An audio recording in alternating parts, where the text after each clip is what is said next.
Stand by to launch FanStream Sports. 3, 2, 1. Let's start. Hello, sports fans. Welcome to FanStream Sports. Nothing but pure sports. This is the JP Show. JP, it is so good to hear you back on the air. Stand by. Now, here's JP. All right, welcome into a Monday edition of the JP Peterson Show. My Lord, what a weekend of football. A little bit of hockey mixed in that we got to get to. A disappointing Bucs game. So much to get to on that. I know you guys are already in the comments. A USF disappointment of epic proportions. Remember everything I said last week? Yeah, forget all that. USF. We got so much to get to today. We got 2 hours to get to it. Jump in the comments, folks. We got tons of stuff. It was a huge outcry on Twitter yesterday after all the shenanigans that went on. Absolutely insane. Well, something's up with your audio. Hold on. Stand by. Stand by. I got this. Yep, there we go. The only thing I didn't check before we started. How about that? That sound good? That sound better, guys? Yeah, let us know in the comments if that fixed it there. Yeah, that fixed it. I know it did. I did not check the audio on the cameras. All right, welcome. I hope you guys heard all that. We're just setting up the show. Nick Geddes from Odd 3 Sports is here this morning. Nick, how are you? A bit better when it comes to the sports landscape and this city currently. This was a bad weekend, and like I was gonna come on and be like, oh well, at least the Lightning, had a nice sweep this week. No. They the Todd Bowles defense came out on. Apparently, it affected the Lightning too last night in the third period. I thought Todd had made it home by that time, by the third period. And yeah, he was directing the defense as we give up 5 goals. Apparently, so not even the Lightning could finish the weekend off with a sweep, even though it wasn't all bad for them. We'll get to them later, but the Bucs, USF. Football, man, just a bad When the weekend. Noles got to save my weekend, I'm in big trouble. I'm in huge trouble, and the Noles got to save my weekend. So, did you see what happened to my UCF Knights, by the way? No, what happened to them? I can't keep up with it all. They lost 48-9 to Texas. Oh, to Texas Tech. Yeah, I made a lot of money on that. They were losing 38-2 at half. I made a lot of money on that. I was going to bet their total score wouldn't be over 11.5. I actually gave you guys that bet as one of my best bets. And I didn't bet it because I just said, you know what, I'm just going to pour it all on Texas Tech just to win the game, just to cover. And that was easy. Yeah. That was easy. I didn't want the charity touchdown to beat me in the end, when they're up 60-7.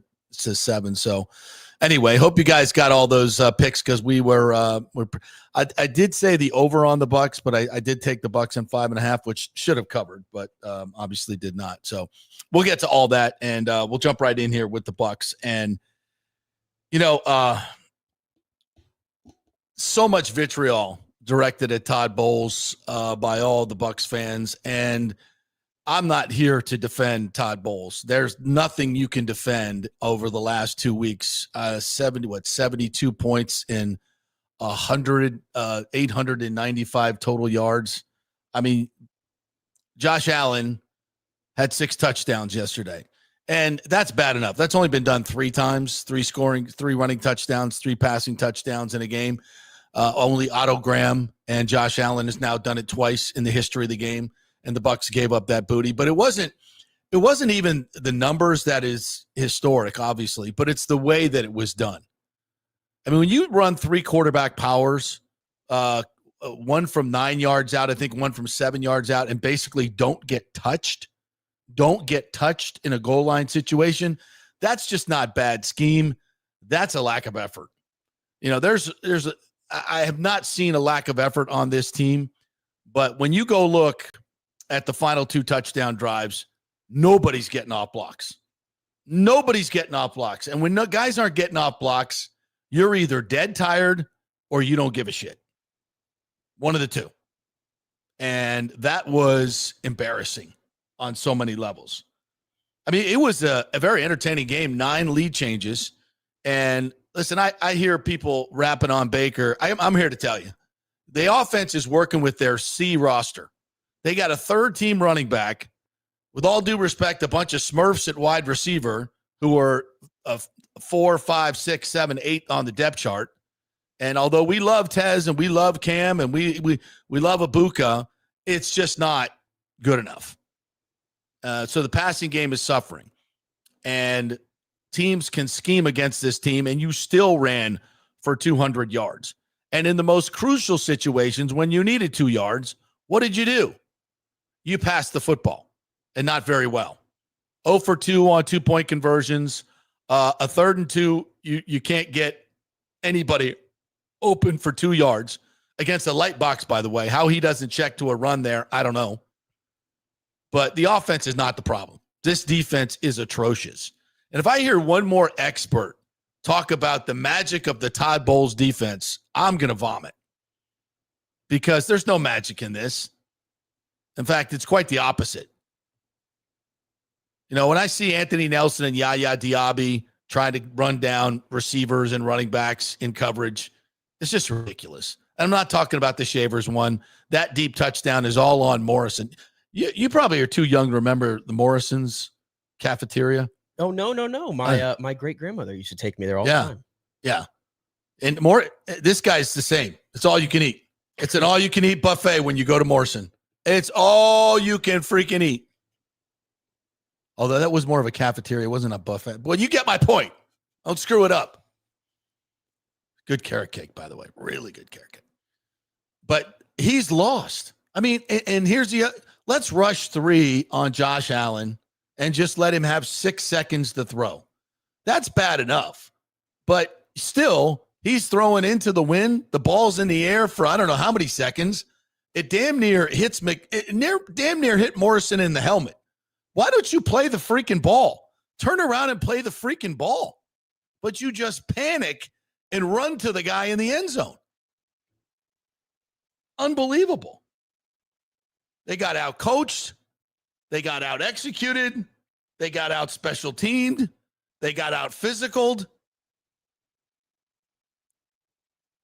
And honestly, it was only the brilliant play of Baker Mayfield, and he made some mistakes, no question about it.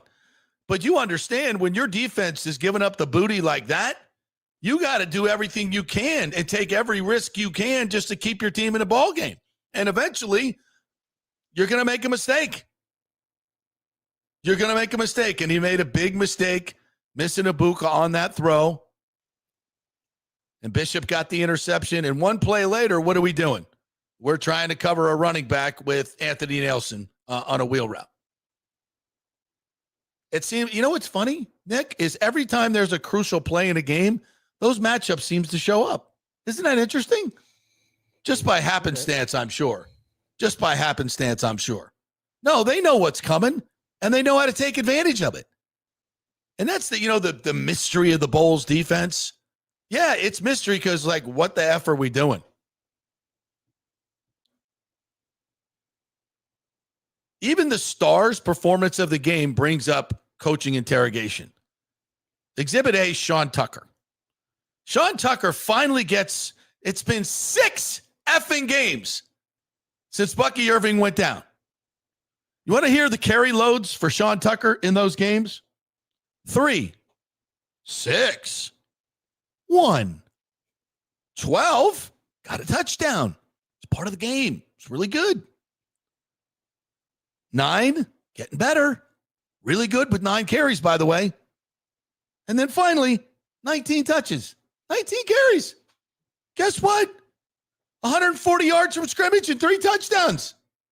6 effing games. It took you to figure this out, that he's your most explosive running back.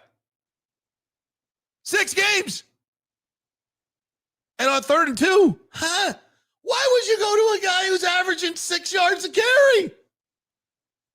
You need a 2-pointer from this 2-yard line? Why would you go to a guy who's getting 6 yards a carry? No, let's try to run bunch formation with 3 tiny guys and see if we can get somebody open. Not even rub routes, no picks. And when we run a pick, Sterling Shepard throws his shoulder into the middle of the defender just so nobody will notice. I mean, the execution sometimes is baffling. Listen, you start chasing 2-point plays in the 3rd quarter. If you got Mike Evans and Chris Godwin and a tight end who could actually get into the end zone, we're the only team in the league doesn't have a tight end touchdown, a big target, yeah, maybe go for 2. Guess what? You don't have any big receivers to get into tight windows for 2-point plays, and you're not running pick routes. You're doing nothing creative on a 2-point play, and you're 1 for 7. Shocking development. But I think the most egregious part of this, Nick, I have to go to my voluminous notes here. 6 pages of notes on this game. How about that? Was the last 2 drives. The Bucs take the lead 32-31. Should have been 35-31 at that point, but that's 2-point play magic that you got going there. First down, fourth quarter, first down. Linebackers drop 15 yards back. 15 yards back is the first defender on first down. And by the way, they weren't at the 50 this time like they normally are on a special teams run back. We actually, I think, stopped them at the 30. Like, it was a big play for the special teams. Somebody must have fallen down for the Bills. I think it's because they went for the squib kick. That's right. They did. Yeah. They tried something different. On kickoff number 7 of the game, they decided to finally do something different. Wow. Imagine that. Imagine that. So, but at least we got to at least get them to the 50 quickly. I mean, right? Yeah. So let's back the linebackers up 15 yards, have James Cook run out, turn around, nobody near him, even 10 yards down the field, then catches the ball, eludes the 4 linebackers or 4 people that are on the wall of like, that's not even soft. Like, I don't even know what defense you call that. And it's an 18-yard play. That's just a gift of, here's 20 yards. Go ahead. And that's scheme. You're scheming up 20 yards. What the F are we doing? You know what's really funny? Where Cook caught the ball, there was a tight end right next to him. 2 guys wide open, 10 yards down the field in the middle, and the linebackers are 6 yards away from him. What the F is that? What defense is that? Someone please explain it to me. But wait, we're not done. 3rd and 11. We rush 5. Well, that's good. A little creativity. But, of course, we drop Yaya into coverage. When you're rushing 5, it's best to not have your best pass rusher in the rushing combination. Zion McCullum starts the play on 3rd and 11, 12 yards off the ageless wonder that is Curtis Samuel. Because you don't want the 75-year-old Curtis Samuel running by you when you got 4.3 speed. You start the rep 12 yards off, but on 3rd and 11. But wait, as soon as he comes off the ball, we got to bail. You're already running backwards on 3rd and 11. So now when he gets to the sticks and turns around, because, that's what you want to do if someone's 8 yards off you, he turns around and Josh says, wow, 3rd and 11, that looks easy. I'll take that. And then, hits him right in the chest. But Curtis Samuel doesn't even catch the ball. It pops up in the air. But Zion McCullum is so effing far off the ball, he can't even come up and make a play, and actually looked stunned and didn't even react to the ball going up in the air. Like, urgency? You've got the lead? Like, you don't want him to get a first down? What the F are you doing? And when we asked Todd Bowles about it today, well, that's not the way we coach it. We don't coach him to be that far off the ball. Really? Because that's where he was. That drive stops right there.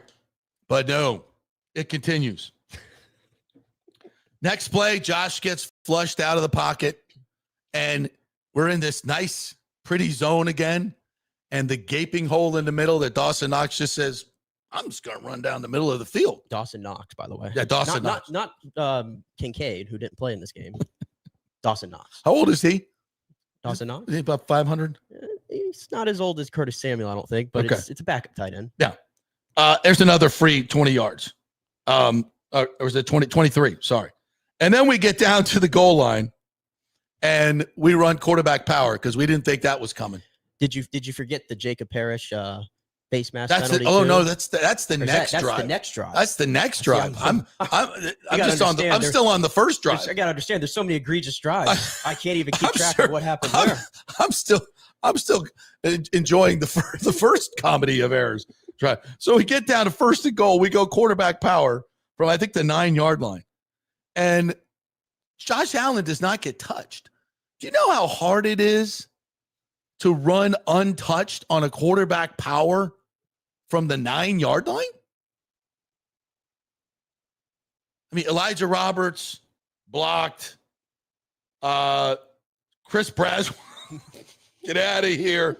Logan Hall, bizarre. I'm just writing down numbers. 31 blocked. Everybody's just blocked. Nobody can get off a block.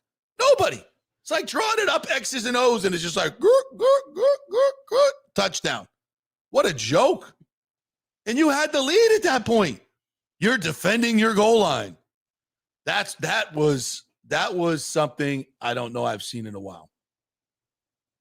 And then, then there was, after the Bucs go 3 and out, 3rd and 2, we try, instead of running the football against a light box, by the way, 4 or 5 guys in the box, we try the same crappy Sterling Shepard crossing play that they know is coming. They sandwich him. He can't catch the ball. Now it's 4th and 2 at the 40-yard line with 7 minutes left, and you're down 5 points. Well, what are we going to do here, Nick? Surely they went for it. One of the most aggressive, by the way, one of the most aggressive teams in football this year of going for it on 4th down in certain situations, right? Yeah. But no, Nick, we don't do that. We punt the ball. We punt the ball because our defense is playing so well. We trust our guys. After what you just saw, after what you just witnessed, you feel like your defense is ready to make a stop against Josh Allen. On what effing planet are you, if you're watching this game, is there a single person out there that thought the Bucs defense was going to rise up and get a stop? No. No. There was one. Who's that? Todd Bowles? Yeah. Oh, yeah. And unfortunately, he's the only one that matters. Yeah. I would like to know what the game manager said in this situation. I would like to know the game manager that we're paying and if he waved him off, because that's my guess. Because there ain't any analytics in the world that's going to tell you to punt the ball on 4th and 2. Situationally, if it's 4th and 8 and you have it, you can't throw the ball down the field because of the situation with your receivers, basically, in clutch situations. Maybe you punt it there, but not 4th and 2. When you have a run, you can run it or you can throw it. And on 4th, and knowing that you're going for it on 4th down, you got to run the ball on 3rd down. You have to run the ball on 3rd down. Reminder again, the Bucs ran for over 200 yards in this football game. Thank you. Yep. So they punt, and yes, on 3rd and 4, we get a face mat. Jacob Parrish grabs the helmet, and I don't understand. Once your hand touches a helmet, there should be alarm going, and you've got 2 guys around him. It's not like you're holding on for dear life to the helmet. You got 2 guys around him. It plays over. Plays over. Take your hand. As soon as you feel the helmet, take your hand off it. How hard is that? Yeah. What are you doing? Like, stupid plays.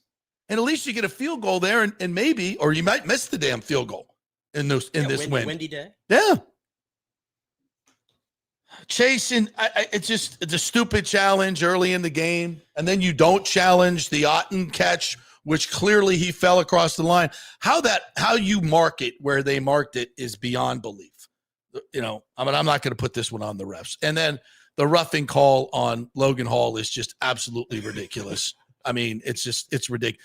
Josh Allen is coming at you, and you hit him, and your momentum is going to take him to the ground. It's all, you can't. It's physics. But I guess you got to call that. I mean, there's so many, and I see all your comments, and we're going to get to as many as we can. But I'm going to give the floor to you, Nick, and say, I mean, it's just, I said this last year, that Todd Bowles is not going to get you to a Super Bowl. And I hate saying that. I hate it because I love Todd. And I think they've done a lot of things to mitigate some of his coaching. The game manager was a great idea, and it seemed to be working early on in the season. But this defense that he's directing is abominable. It can't beat good teams. This is a team, a roster that's built to win 12 games that usually wins 10 in the last few years. and certainly this roster. Now, yes, injuries have been really, really tough, and I think that's why people haven't been tougher on Bowles, to be honest with you. You're playing with your C roster offensively, but defensively, and Jason Light can't escape blame either here. Yeah, this defense, it was absolutely evident that you needed another inside linebacker. Servassier Dennis, not Davis. Servassier Dennis is not a good football player. He's just not. This just in. And you probably needed some help on the edge. You could have gone either way there. An offensive guard might have helped as well, and a receiver. To stand pat with this roster in this situation, I think, was foolhardy. But again, we don't know what he was offered or what the offers were. We don't know what the cost was. So it's really hard to be very critical there on Jason Light because, in general, he's done one hell of a job. He's done a hell of a job. But I think there's room for criticism there. So the floor is yours. Yeah, I got nothing for you today in terms of optimism. And I came here on last week's show after the Patriots game, and I basically called out the fan base for acting like the sky was falling and that the season was over and the Bucs were going to just automatically go into this tailspin that they seem to do at the midway point every single year. Call it blind faith or whatever in the roster and the players they have, and me believing up until this week, really, that Todd Bowles had leveled up as the head coach this season. That's just the way I felt. I got nothing for you this week on that. I'll put my hand up. I'll put my hand up in the air right now and say, listen, I was wrong. I can't defend what I watched yesterday. And every Bucs fan that is pissed off and is just despondent over what happened yesterday, I'm with you. By all means, let me have it. Let anybody who was trying to be optimistic about it have it. I'll take it today. I got you. Because yesterday really was egregious on so many counts. And you can really point to every facet of football yesterday, every part. Offense. I know the offense scored 32 points. I know they ran for over 200 yards. But if I had to pick apart them yesterday, it's the fact that your defense was able to force an early Josh Allen interception, one of the most horrible interceptions I've ever seen a quarterback throw. That looked like the 2019, 2020 version of Josh Allen. Yeah. Just trying to be too cute with it there. You've got to score a touchdown there. You got to bury him. You got to bury it. I think that was the thing the offense bothered me yesterday, was you had so many opportunities to bury the Bills, and you had a chance to put a stake in them and give yourself some comfort room knowing the way your defense was playing yesterday.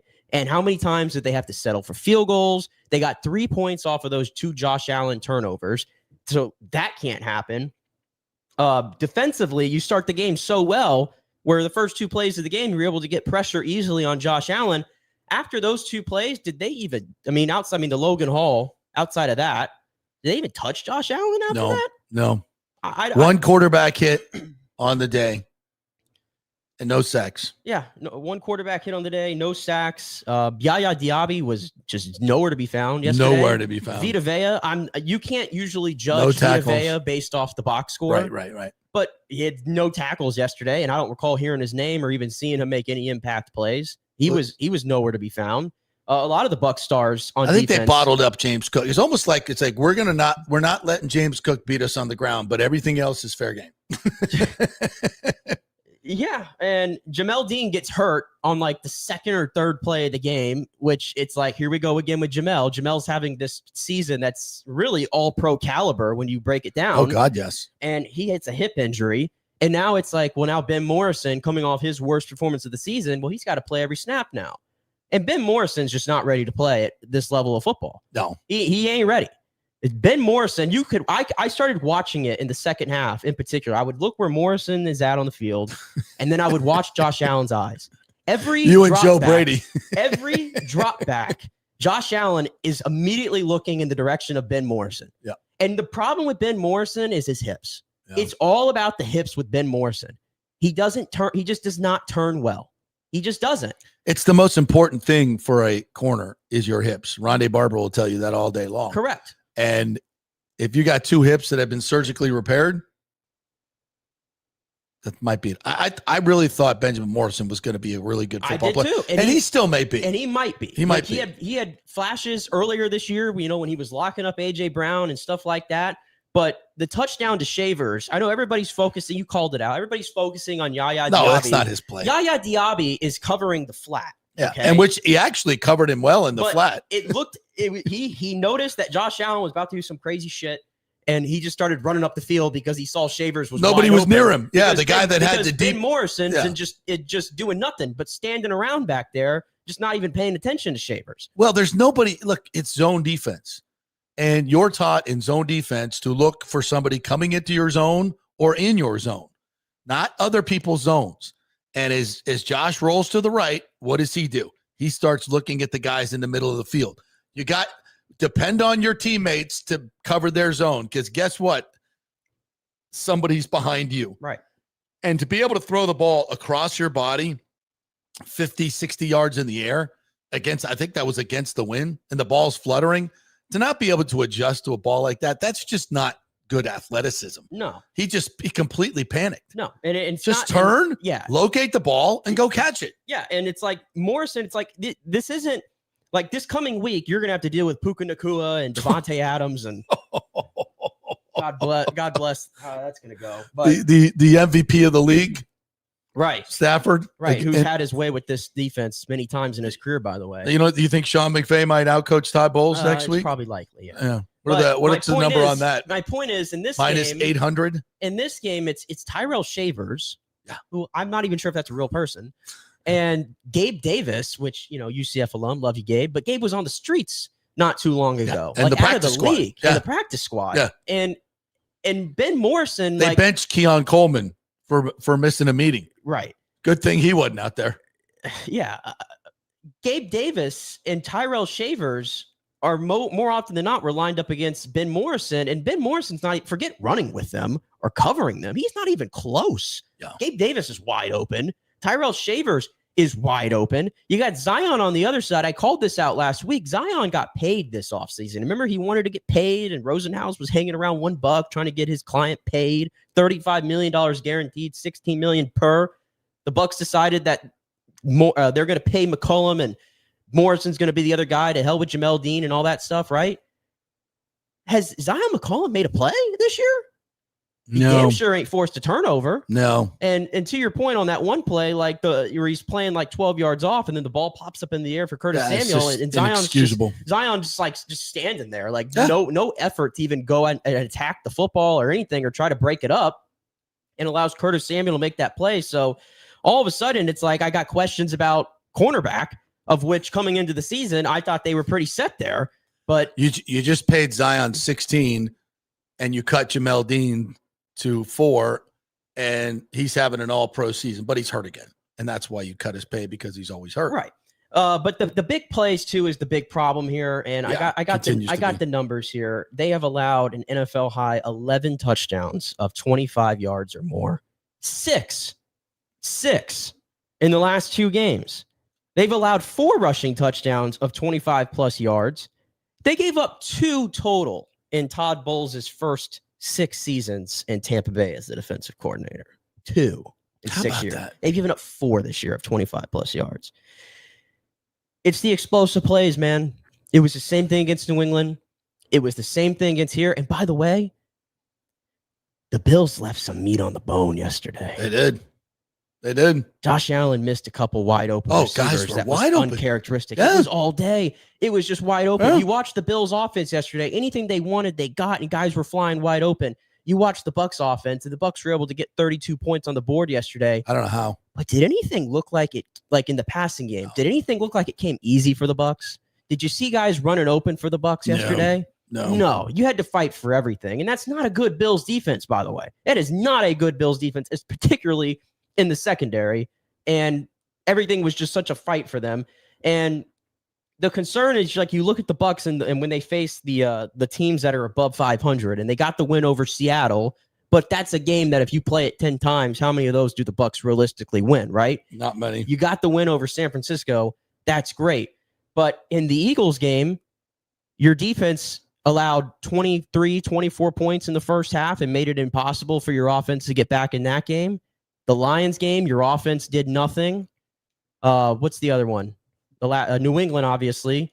The big plays on defense killed you, and you're playing catch up. And then in this game, this was a shootout where 9 lead changes, I believe, took place in this football game. Mm-hmm.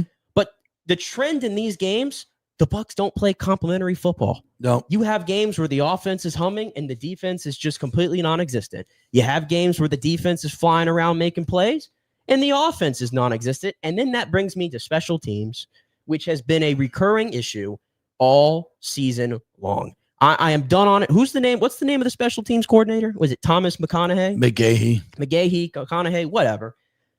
This guy shouldn't have a job. No. He shouldn't have a job. No. It'd be quite, how many more things do we have to see? We got kicks being blocked. 2 block punts, we got 1 punts cost you being game. blocked. We got punts being returned for long ways. And then yesterday, kickoff, a field goal block, cost you game. And then yesterday, we can't cover a simple kickoff. The Bills were playing on an arena field yesterday. Yeah. They were playing on an arena football field. 50 yards is all they had to go. Mo Kamara, 59, awful in kickoff coverage. Braswell, awful, getting knocked out of the way.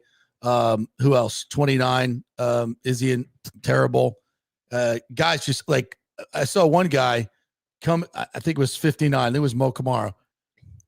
Come running in and just stick his head down into the blocker and run right past the runner. Yeah. Like just stick his head down and blow up the blocker. Oh, good for you. You blew up the blocker. It's not a wedge situation.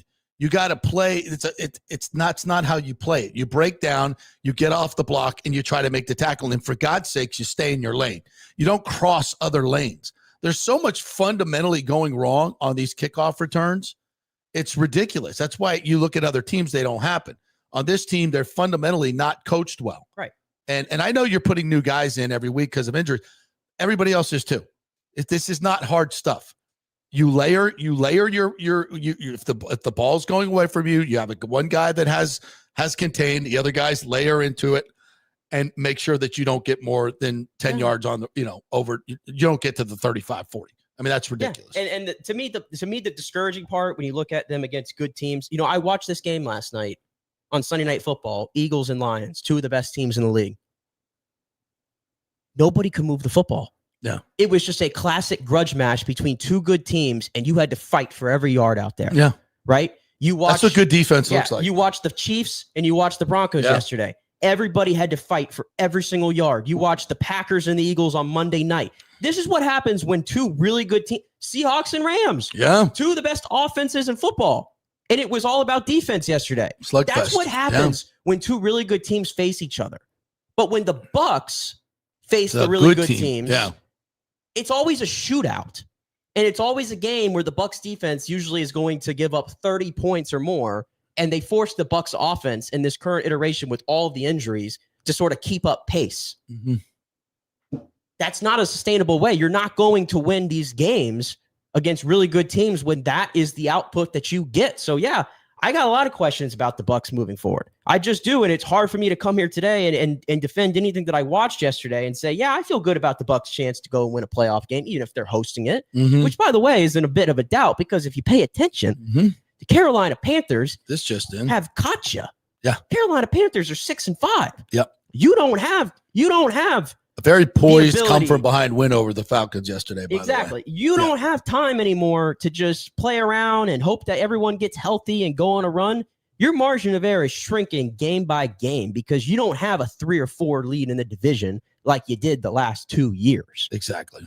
That's the problem as we move forward. And I'll end this on this before we hit the break. The Bucs rushed for over 200 yards yesterday. They forced 3 turnovers.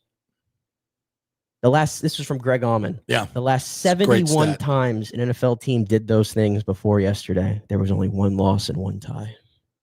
Make that 2 losses and 1 tie. How is that possible that you go on the road and you rush for over 200 yards and you force 3 turnovers? And by the way, you only had 2 penalties, and one of them you took as a delay a game, obviously, because you were trying to back the punt up a little bit. So you basically committed 1 penalty.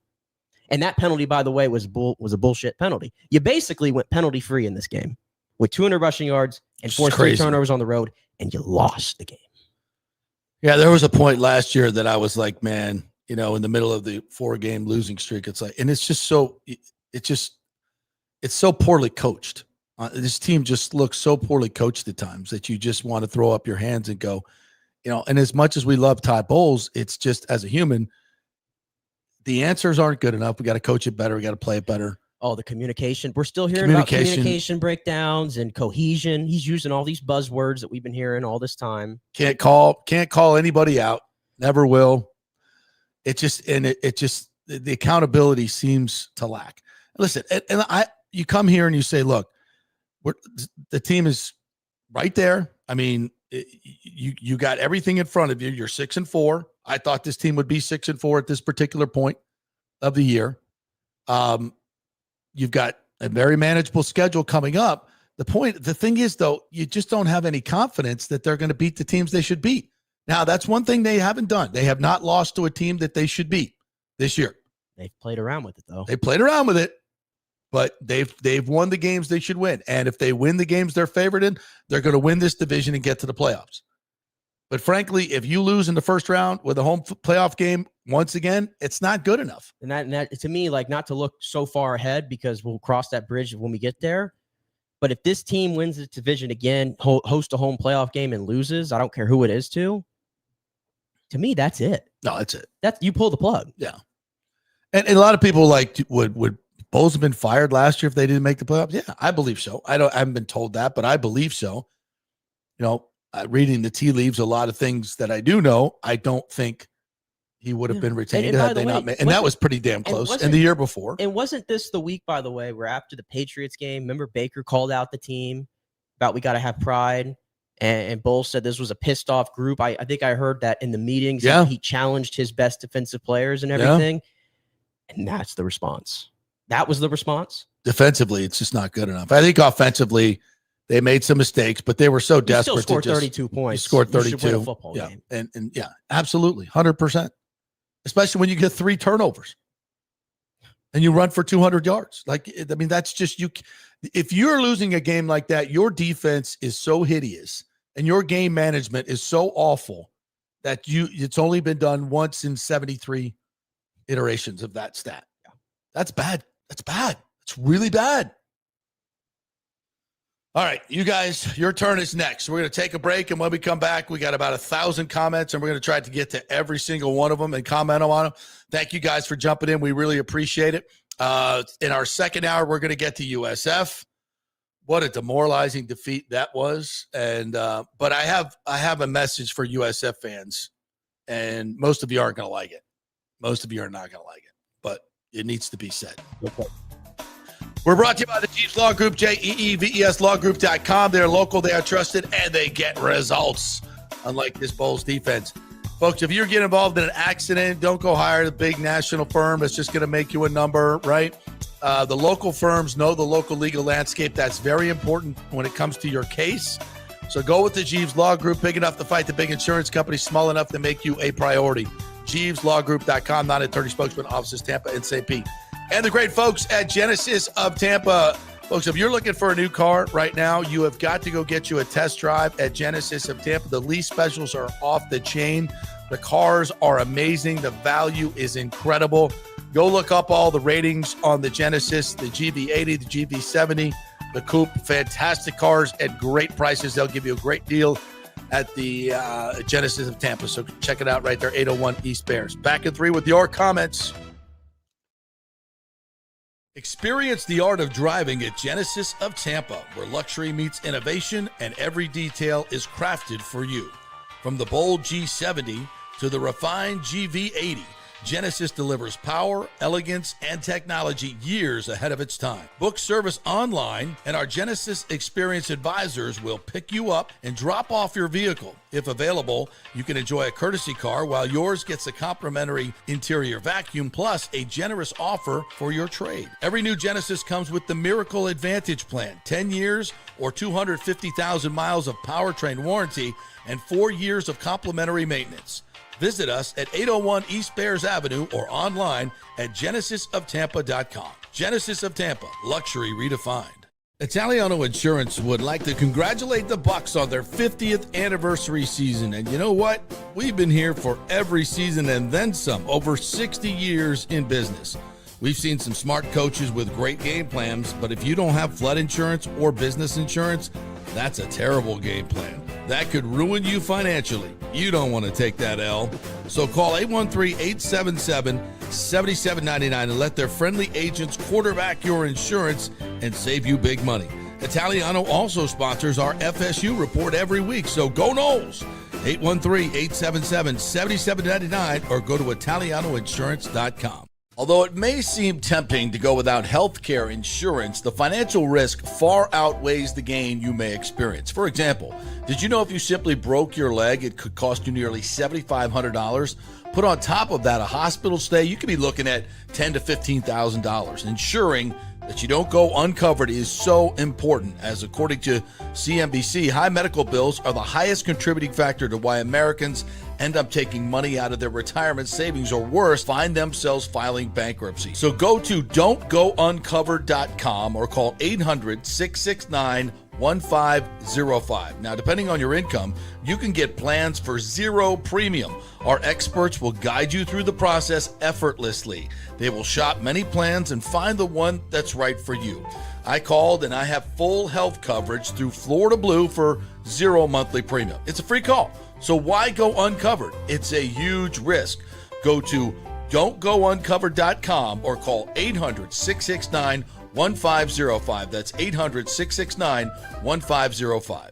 Are you having legal issues with a business partner or other legal business issues? The attorneys at Walters, Levine, and DeGrave can help. Call 800-616-0384 for a free consultation. At Walters, Levine, and DeGrave, we've redefined what a law firm can be with top-tier attorneys, personal service, and 26 years of success. From business law to civil litigation, we deliver smart, client-focused solutions. Walters, Levine, and DeGrave recently won a $6.4 million jury verdict from a large real estate developer, and they can win for you too. Walters, Levine, and DeGrave. Let's solve it together. Not attorney spokesman. For a free consultation, call 800-616-0384 or go to walterslevine.com. Offices Tampa, Sarasota. Let's go. Right now. Back to the show on FanStream Sports. All right. Welcome back to the JP Peterson Show. Thank you guys so much for joining us on this Monday. We are brought to you by the great folks at Italiano Insurance, 813-877-7799. Shop your insurance around, folks. It's that time of year. There's some companies coming in. Rates are actually dropping because they've been gouging people for so long. They've been forced to drop their rates. So make sure you shop it around. And instead of you making the calls and trying to figure out who's going to let them do all the work. 813-877-7799. They'll shop dozens and dozens of companies and for your homeowner's insurance, your auto insurance, your business insurance, all that. Get a checkup. Do all that insurance things you're paying. See if they say, here's what I'm paying. This is what I have. Please find me some savings. And folks, they'll do it. 813-877-7799. And Merry Christmas from all the folks at Italiano Insurance. And happy Thanksgiving. All the Christmas stuff is out. So now I'm already in my Christmas. Got my Christmas right on. I'm already in Christmas. But usually about Christmas, we're wrapping up the NFC South title, and we're anything but that right now. Yeah. I still think that we're complaining. I know. I'm not. This is more about the roster than it is the coaching. I still think we win the division. I'm not going to – I mean, the Panthers, a nice win yesterday against the Falcons. We don't trust them. Do we really trust the Panthers? Come on now. We don't, but it's just something to keep in mind that you don't have – like I said, you don't have a 3-game lead in the division like you did. Yeah. You know, you don't. You don't have a 4-game lead, you know. You can't just count on every year saying, well, look at all these games at the end. They're so winnable, and they're going to be favored, and you're going to win. Oh, they'll all be dogfights. They're all – and based on the way this team has played, everything's a dogfight. The Jets was a dogfight. The Falcons was a dogfight. The Texans was a dogfight. Every game this team plays we don't blow out anybody. Is a dogfight. The Saints game, even that game, like, was a little too close for comfort for a while before they finally were able to take advantage of that one. But, yeah, it's kind of where the Bucs are right now. All right. I think it's only – fair that we go right to Buck's basement because he's in the basement. So this morning, guys, well, right on schedule for the annual Bowls midseason slump. Started the season 5-1 and about to be 1-4, counting the Rams' loss. It's dreadful. This coach never gets his team ready. I wouldn't say never. They've won 6 games. What else needs to be said about Bowles? The guy has no biscuit. Chiefs and Cowboys game last year, as well as yesterday's game. He surrendered when he punted on 4th and 2. That's chicken shit. I can't disagree. Spot on. That was the one thing I didn't mention. I don't like the word chicken shit, but I get you. Well, I understand the frustration. It was coward football. It was coward football. What are you telling your offense? You can't get 2 yards. You run for 200 and you can't get 2 yards. By the way, it wasn't just that one. Before the half, they were on Buffalo's side of the field and it was 4th and 5. Even in that situation, I'm going for it. Right. I'm trying to score 100%. a touchdown and take a 2-score lead going into the half. And instead you punt the football back and shocker, the Bills go right down the field and score with ease. And now they got the lead going into half. And your comeback may be, well, we don't want to give them good field position. What's your kickoff return? You got to have context to the game. Yes. Exactly. It's almost like an MLB manager. It's almost analytics versus watching what's going on. Right. And instead of ignoring the context of what you're watching in front of you. Right. 100%. That's where it blows up. JS says, in these uncertain times, it's good to know the Bucs basement is still a Debbie Downer. Yeah, and he's right. It's realistic. Christopher Cole says, I'm just here for the negativity. Thomas Cat, you get plenty of it today. Settle in, Christopher Cole. Thomas Casper says, Josh Allen threw for 317 yards and 3 touchdowns and was never sacked. Baker collapsed in the second half. I'm not gonna agree with Baker collapse in the second half. I feel like he's working with. You got a substandard offensive line in terms of protection. He was harassed all game long. I didn't see it that way. I thought the offensive line the last 2 games has played really well in front of him. I really did. I think these are the best 2 games in particular that Barton's put together. And Tristan Wirfs was an absolute animal yesterday. Yeah, he was particularly in the run game. He was really tossing good in the people run game. aside all day. I don't know. I think he's escaped so many pressures that you guys just, you're just like, oh, he's getting good protection. Look, he's out again. That's not good protection.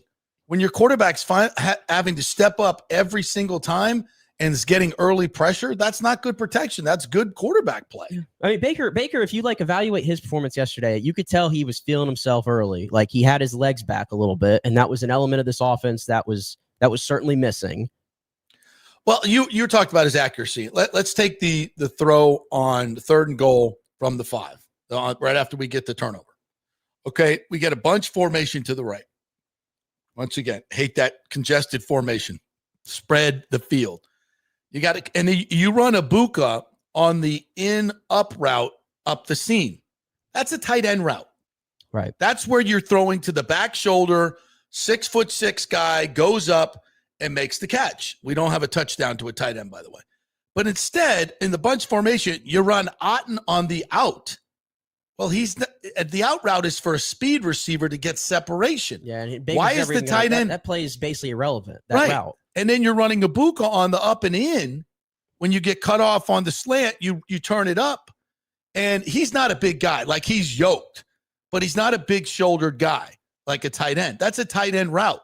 And the throw is actually good. It's on the back shoulder where it should be and high. It's got to be high into the back shoulder. It can't be down because the defender's going to be right there. That's a perfect throw. And he kind of makes an awkward, attempt at it with one hand.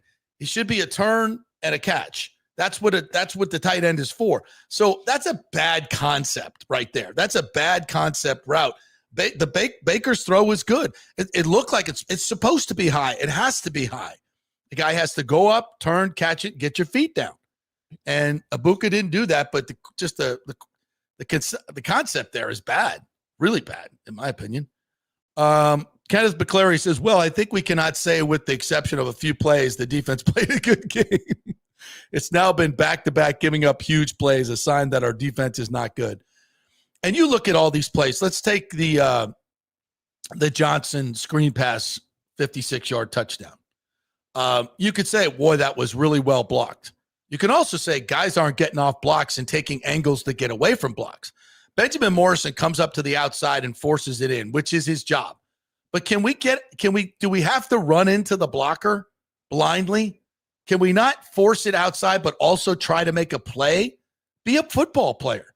Coaches just say this all the time. It's like this. Yeah, that's your, you did your job. You turned it in, but be a football player. Make a play on the ball as well. You don't have to run into the blocker. And, on that play, Levante David takes an inside angle and it's Knox reaches out and kind of grabs him.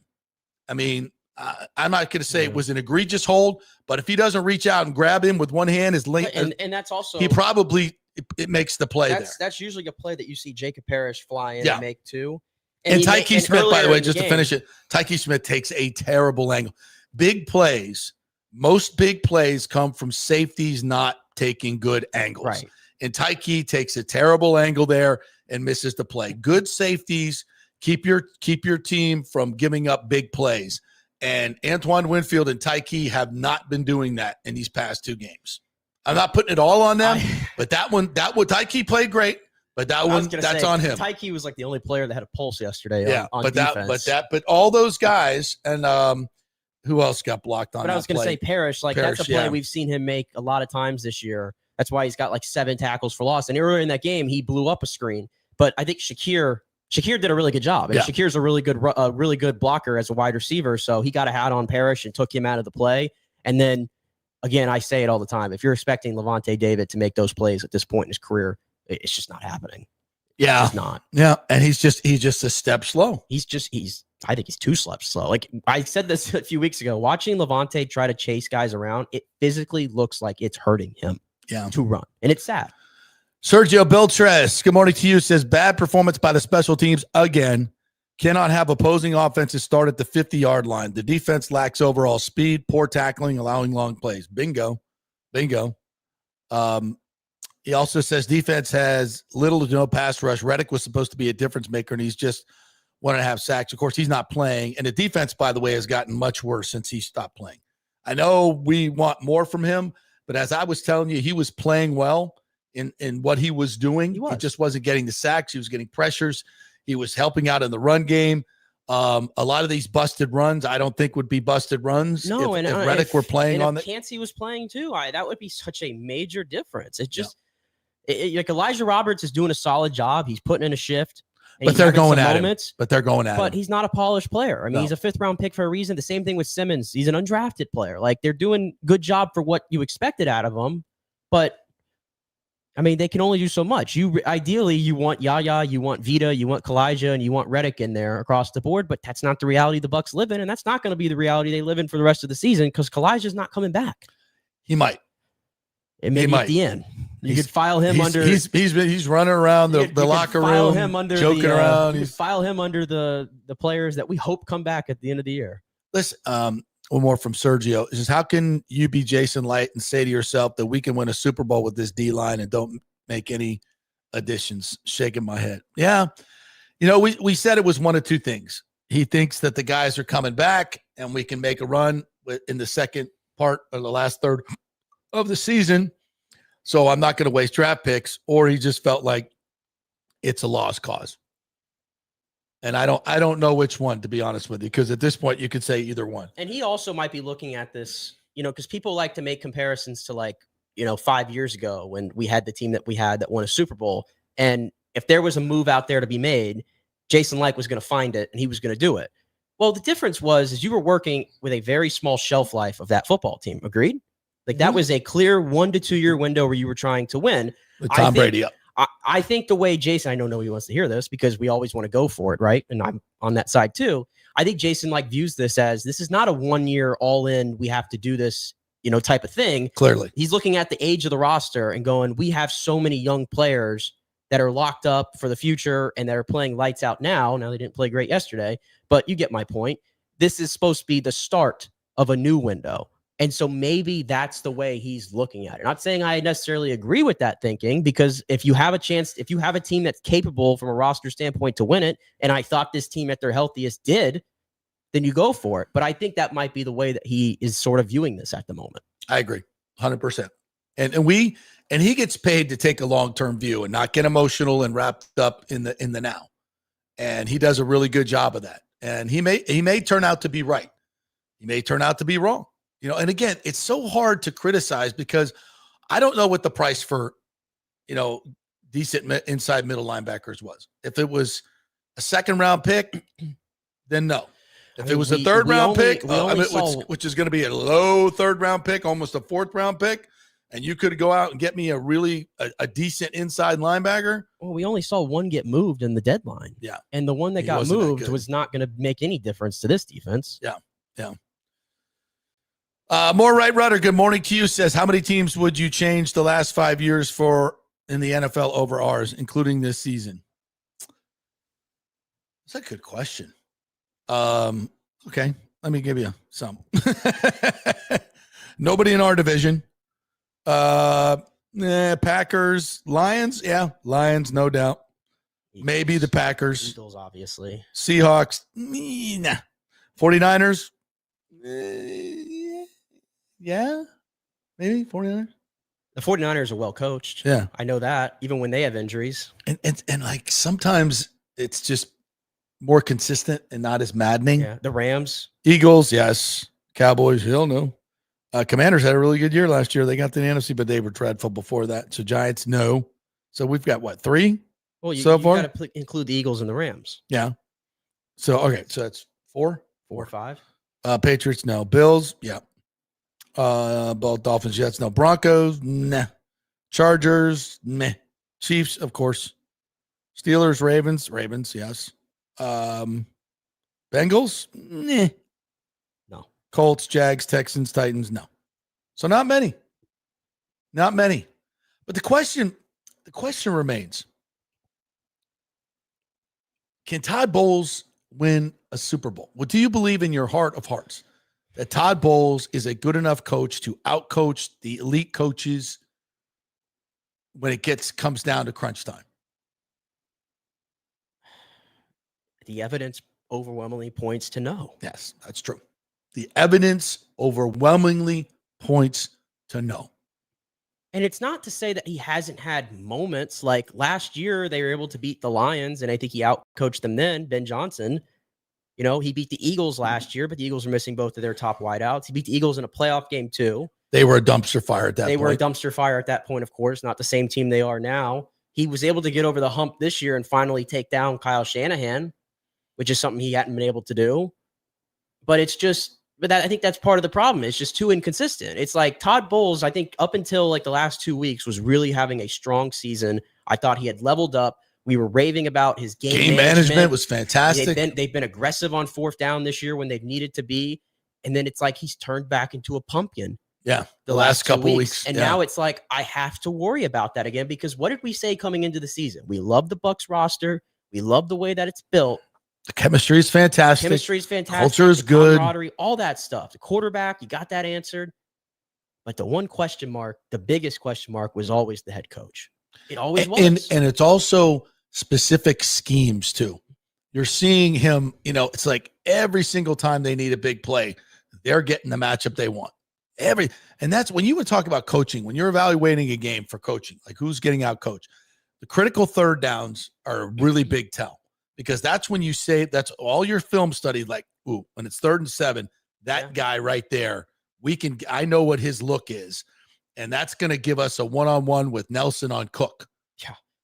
And they get it. Yeah. They get it every single time. And it usually is a linebacker on a running back. You can't convince me that was the call. No. And Todd Bowles is lots of things, and flawed is one of them as a coach. But you cannot convince me that was the plan on that play, was to have Anthony Nelson lined up against James Cook. Can't convince. I just can't accept that, though. Yeah. Yeah. All right. What else we got? God, there's so many comments coming in. Michael LaRue, I'm trying to get to everybody. I know you guys have multiple comments, but I can't put all of your comments up. We just don't have the time to do that. But thank you so much. We're trying to pick out your best ones. Michael LaRue. And don't forget, you can do trying to remember exactly, because we got one of the somebody gave us some money here earlier. The super chats. If you want to get in there, you'll get that right on. Michael LaRue. I'm begging for money here. Look at this. Michael LaRue, Bowles' record as a Bucs head coach is 34-31. 52% win percentage. With all the talk about the Bucs making a Super Bowl run, if they end up missing the playoffs, Bowles should be fired. 100%. 100%. If they didn't make the playoffs last year, I think he would have been fired. I really do. He continues, Bowles always seems to have too much confidence in his defense to get a stop and too little confidence in his offense to convert a 4th and short. Something's wrong with that picture. That's exactly what I was saying earlier. You said it better than me, Michael. It's much more succinct. How in the fudge are you leaning on your defense at any point? Early in the season, he was constantly leaning on his offense to win the game. Mm-hmm. And he's reverted to this ridiculous idea that your defense is going to get a stop. But I guess what I'm trying to figure out, and that's what defensive coaches do. I guess I'm trying to figure this out, though, because we know Servassier Dennis is what he is, right? We know Levante at this stage in his career is what it is. And ironically, those two guys play the same position, and it's a very important position on the field. To me, there's too many impact players on this defense for it to be this tragic. I agree. So, that's why, am I wrong for, I have to put this all on coaching? I refuse to believe that these players, it's completely on them in this situation. They are better than that. All right, so let's look at the defensive roster. Antoine Winfield Jr. is paid as the best safety in the league, or was at one point. And I feel like this year, largely, he's played like that. He's played well. Good player. Yeah. Tyke Smith, maybe our best defensive player. Not even a maybe at this point. Yeah, better than Antoine Winfield. So 2 really good safeties, but yet you're giving up big plays like it's, freaking candy at Halloween. Yeah. It's crazy. What is that? That's scheme. It has to be scheme, because when Todd's asked about it, he always pits it on himself and says it's the scheme and communication issues and cohesion and all this stuff. Isn't that Todd basically saying that come at me? Mm-hmm. Yeah. And that's what we're doing, Todd. Yeah. You said you got to coach it better. We're pointing out, yes, you got to coach it better. Vita Vea is one of the premier tackles in the game. I know you said it didn't look like it yesterday, but maybe we're using them in the wrong way. I don't know. Now, there isn't an edge rusher I think Diaby's a pretty good player. His pressure rates are among the best in the league. I mean, Jamel Dean is the number 1 rated corner in the league. The number 1 rated corner. Mm-hmm. And McCullum, you just paid $16 million, so you think he's pretty good. Yeah, Parrish is really good. As you can ask for at a nickel. Yeah, Levante's a Hall of Famer, but a step slow. Servassier's god-awful. I mean, there's some talent on the defense. There's some talent. It's not overwhelming talent. It shouldn't be giving up 44 points. Not 44 points. Not like that. And so easy. It's just giving it. That's why I wanted to highlight those last 2 drives when you should be at your best. I was going to point this out, by the way. The Eagles literally struggled to do anything of substance on the offense. But when they played the Bucs, it wasn't an issue for 2 quarters. No, they did whatever they wanted. And so much of it is getting the matchups that they want. We see this every week, and that's coaching. That's coaching. Mr. King is in. To give it up 44 points isn't your offense. Rams winning by 50 next week. Thank you. Bucs says Rams over 29.5 is the line. I will take that over like no tomorrow.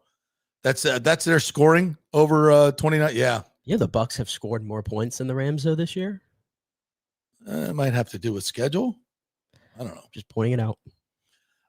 Todd Bowles has won 4 division championships. He's doing fine, says Jeff B. Oh, this is interesting. Mike Gage says Billy Bob's daughter on Landman got accepted into TCU Horned Frogs as a cheerleader. Oh, that's great. Well, that's great. That's a positive plot development in my world. Absolutely. The Bucs defense ranks 23rd in points allowed at 25 a game and 22nd in yards allowed at 342 a game. When you have a defensive head coach, that's the damning part. That's the damning part. In my opinion, you're taking a big risk as it is when you have a defensive head coach in the year of our Lord 2025. But if you're going to have a defensive head coach, you'd better be really good on defense. You got to be top 10. Yeah. Is that too much to ask for? It's it's weird. It's like there's these narratives that get going. And one of the narratives is that Todd Bowles is this genius defensive coordinator. And it probably goes back to the Super Bowl. Stopping, not allowing Mahomes. And that's Chiefs. Fair. That's fair. That's absolutely one of the greatest executed game plans. A lot of talent on that defense, by the way. A lot of talent. But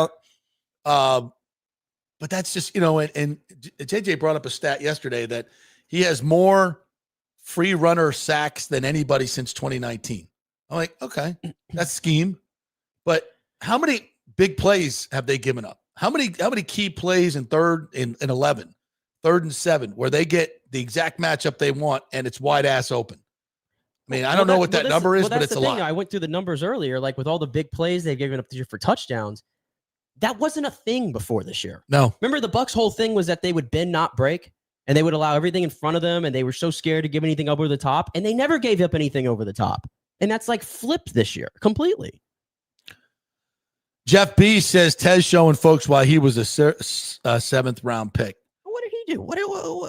He had some negative plays, but they weren't on him. He had that one, ball that he couldn't come down with after he got popped. I mean, this just in, 140-pound receiver getting popped and the ball comes loose. Like, right. Exactly. I don't know, man. Tez has been fine. For a 7th rounder, he's been more than fine. Exactly. But again, it comes down to he's running routes, to your point, in the middle of the field where, these zone sit-down routes where you're going to get hammered when you catch the ball. And those are for more rugged receivers. Those are for Godwin. Those are for Evans. Those are for Ibuka. 156-pound guy is going to get blown up, and he's not going to catch the ball. Again, is the design of the play really that good? And and they're just kind of putting this situation right now. Mr. King says, hell, they might lose to the Falcons and Panthers later this year because you can't stop anyone. That's an absolute possibility. We get some other folks in here. Greg DeCruz, good morning to you. Said a coach has an expiration date, and Bowles has been here for 7 years, either as DC or HC. It's a good point. And listen, and it's not just the guys have heard the same voice. It's the same system. And clearly some of these teams know how to beat that system. And he needs to come up with some more wrinkles or something because it ain't working. By the way, have you censored James? He says he claimed here at the bottom here that he's been censored again. No, I have not. He said, see ya. I have not censored you. I didn't even see your comments. We'll get there. Okay. I mean, there's so many folks. We're trying to get there, but you have not been censored, James. These comments that are coming in are like 10:09. So we got a lot of them, and we're thankful to have them. So, but don't get mad at us if we can't get to you right away. Greg DeCruz says you can't expect perfection from a quarterback, especially when defense has been so bad. They risk losing the locker room if this continues. Yeah.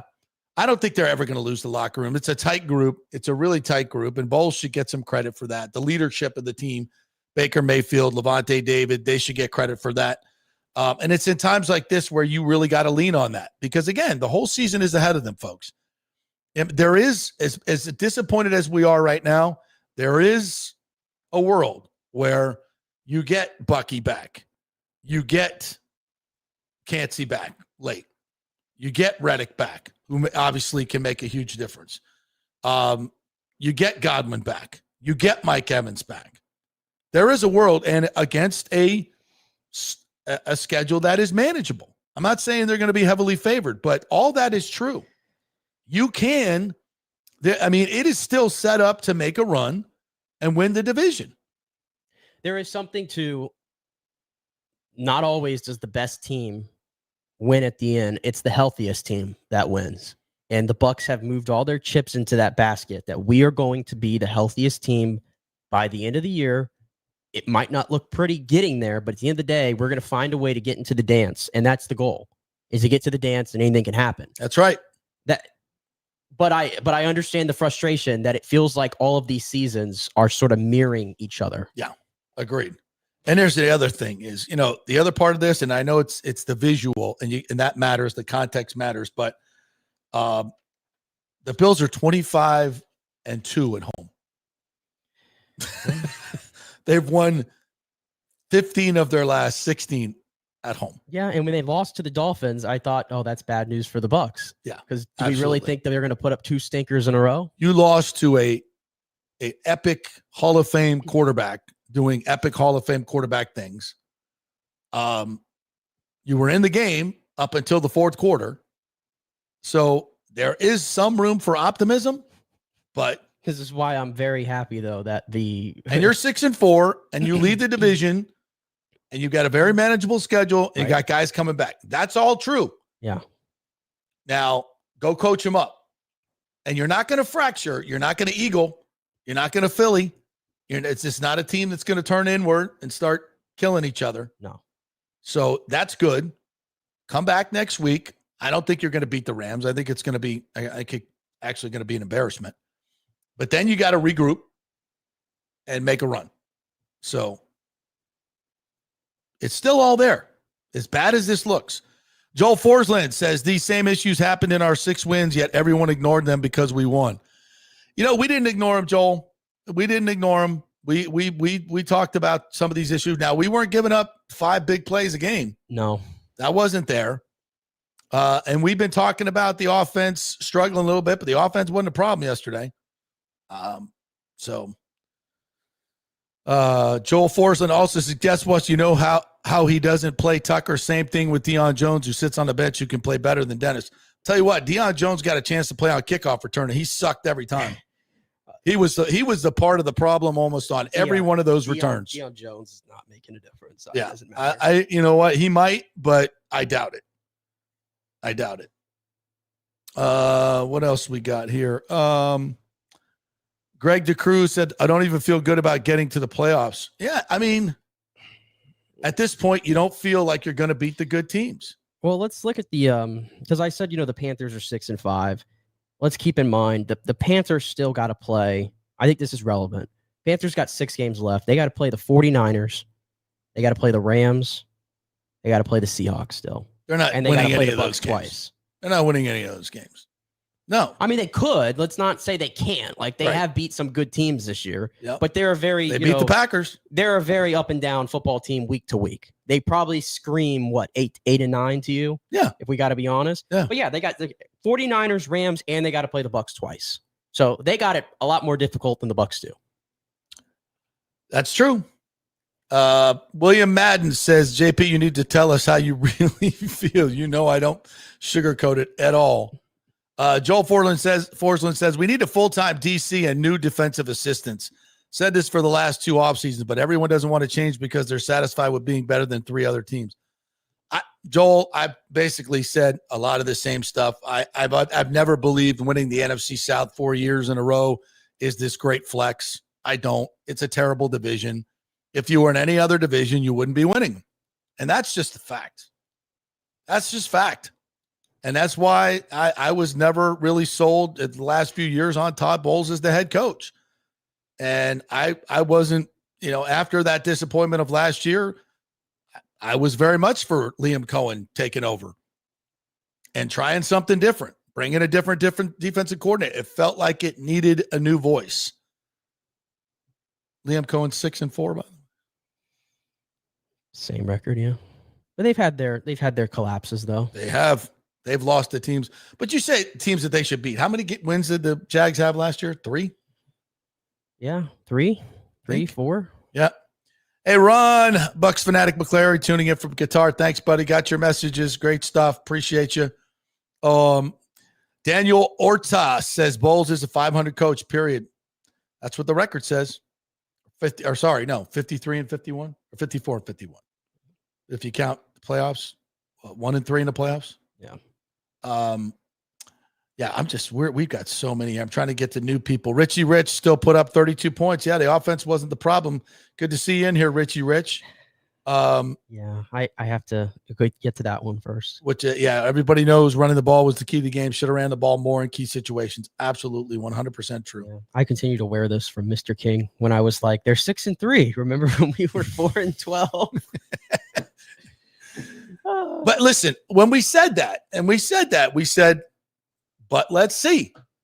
You got to look at where you're at. And we also said, listen, it's a week-to-week league. It's a week-to-week league. Go prove it. And he's proven and that's just not him. It's the players too, folks. It's not just Todd Bowles. I had believed there's a lot of I had believed blame on the players. That a pissed off football team, Baker calling out the team. I had belief that they were going to have a renewed effort yesterday. Yeah. Maybe I shouldn't have had that, but I did. Nathan Elliott, good morning to you, says, where was Greg Gaines, Elijah Roberts, Logan Hall? They were getting blocked a lot. Anthony Nelson, not a good game. They need another defensive tackle to dominate next to Vita Vea. He's hurt. Yeah. But they need a little bit. Nobody has depth at defensive tackle. Very few do. John Curcio said, since Bruce left, the defense sucks. I don't think those two things have anything to do with each other, no? Maybe they do. Maybe being the head coach. Unless Bruce was like, you remember, it's like the whole thing about the Bucs back in the day theory where it felt like the defense was held to a different standard in the offense and everything, right? That Gruden came in and upheld the standard on offense. Mm-hmm. Is that the difference? Is Bowles is the head coach, so it's incumbent on him to do that, and he's not doing it? Yeah. Okay. And again, you know, Bruce was making the calls in the fourth down situations and being aggressive and leaning on his offense to win games because he was an offensive coach. Yeah. Whereas Bowles leans on his defense, and his defense sucks. But the mind-boggling part of this is Bowles was being aggressive up until this week. Yeah. So I can't figure it out.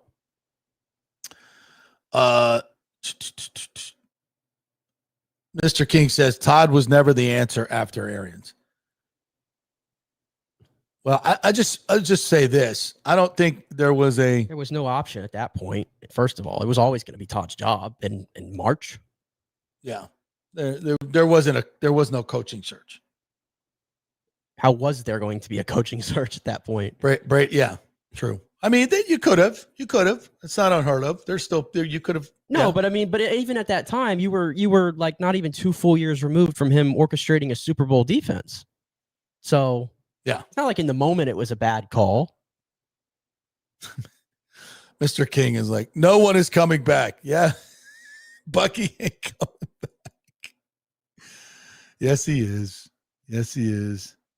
Nathan Elliott says, Yaya Diaby was chasing down Bills in the secondary. He was in coverage. Some of the time he was. Yeah, no doubt that he was. All right, we got to take another break. We'll come back and get to the rest of your comments. And we got to get to USF. We got to get to the Lightning. Might even have a few nice words to say about FSU. And maybe the Gators too. Boy, they had that game won again at Ole Miss. Did anybody see that coming? I didn't. Gold and Diamond Source. Thanksgiving is coming up, folks. That means the holiday shopping time is here. Get your butt over to the beautiful Gold and Diamond Source.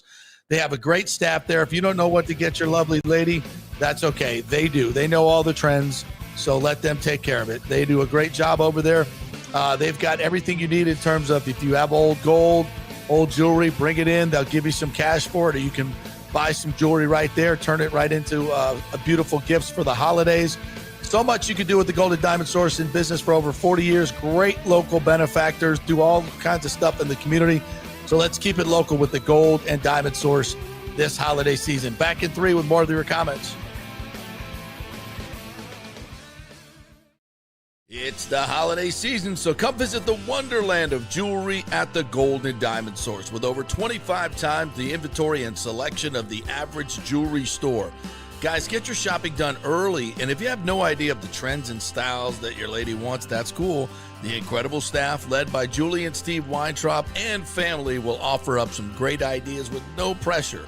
They offer everything for the first-time jewelry buyer to the most exquisite selection of museum-quality pieces. Enjoy a comfortable, relaxed atmosphere and experienced staff, geologists, jewelers, and designers for all your jewelry needs. From the luxurious jewelry boxes to their VIP customer care, there's many reasons to make sure it's a Gold and Diamond Source diamond. Keep it local this holiday season. Shop online anytime at goldendiamond.com or just come by their showroom at 3800 Overton Road and always online at goldendiamond.com. JP here for the Jeeves Law Group and my man Scott Jeeves. If you're going to hire an attorney, do you want some guy looking for a quick settlement and a quick buck, or do you want an attorney with some chops? Scott is a board-certified civil trial lawyer and a certified circuit court mediator. Been practicing in the Tampa Bay area for over 30 years. He is a peer-reviewed AV preeminent-rated civil trial lawyer. They just don't hand out those classifications. He's been the lead class action counsel on many complex consumer protection cases and has handled hundreds of serious personal injury cases. He's dedicated his career to protecting injured victims and is committed to vigorously representing you. We're local, we're trusted, and we get results. Personal injury and personal attention. Call for a free case evaluation. That's 888-9-JEEVES. That's 888-9-JEEVES. The Jeeves Law Group. Welcome to Kingmakers, home of the JP Peterson Show studio and Tampa's premier business networking and social club for members only. By day, it's an exclusive, vibrant co-working space with a stylish conference room, focus rooms, a full production studio, and an in-house marketing team. And by night, Kingmakers transforms into a sports-centric social hub with a full sports bar, golf simulator, and exclusive events. For young entrepreneurs and seasoned professionals, it's the perfect place to work hard, play hard, and make big moves in Midtown Tampa. Close the deal, celebrate the win. Only at Kingmakers. Become a member today at kingmakerstampa.com. Your business, your club. Are you looking for an honest AC and plumbing company? I mean, that's like trying to find a humble Saints fan, right? Well, try my friends at Third Generation AC and Plumbing Services. Been in business since 1995 here locally. And listen to what one of their customers said. Quote, the gentleman providing the service was exceptional, on time, knowledgeable, professional, and experienced. He was efficient, cleaned up behind himself, and did the work expeditiously. He not only repaired a sink, he repaired our toilet that was constantly running. We have used this company several times. They are awesome. Says it all, folks. Testimonials really say it all. Call 813-961-8024 for honest, fast service. 813-961-8024 or thirdgenerationplumbing.com. We also do AC.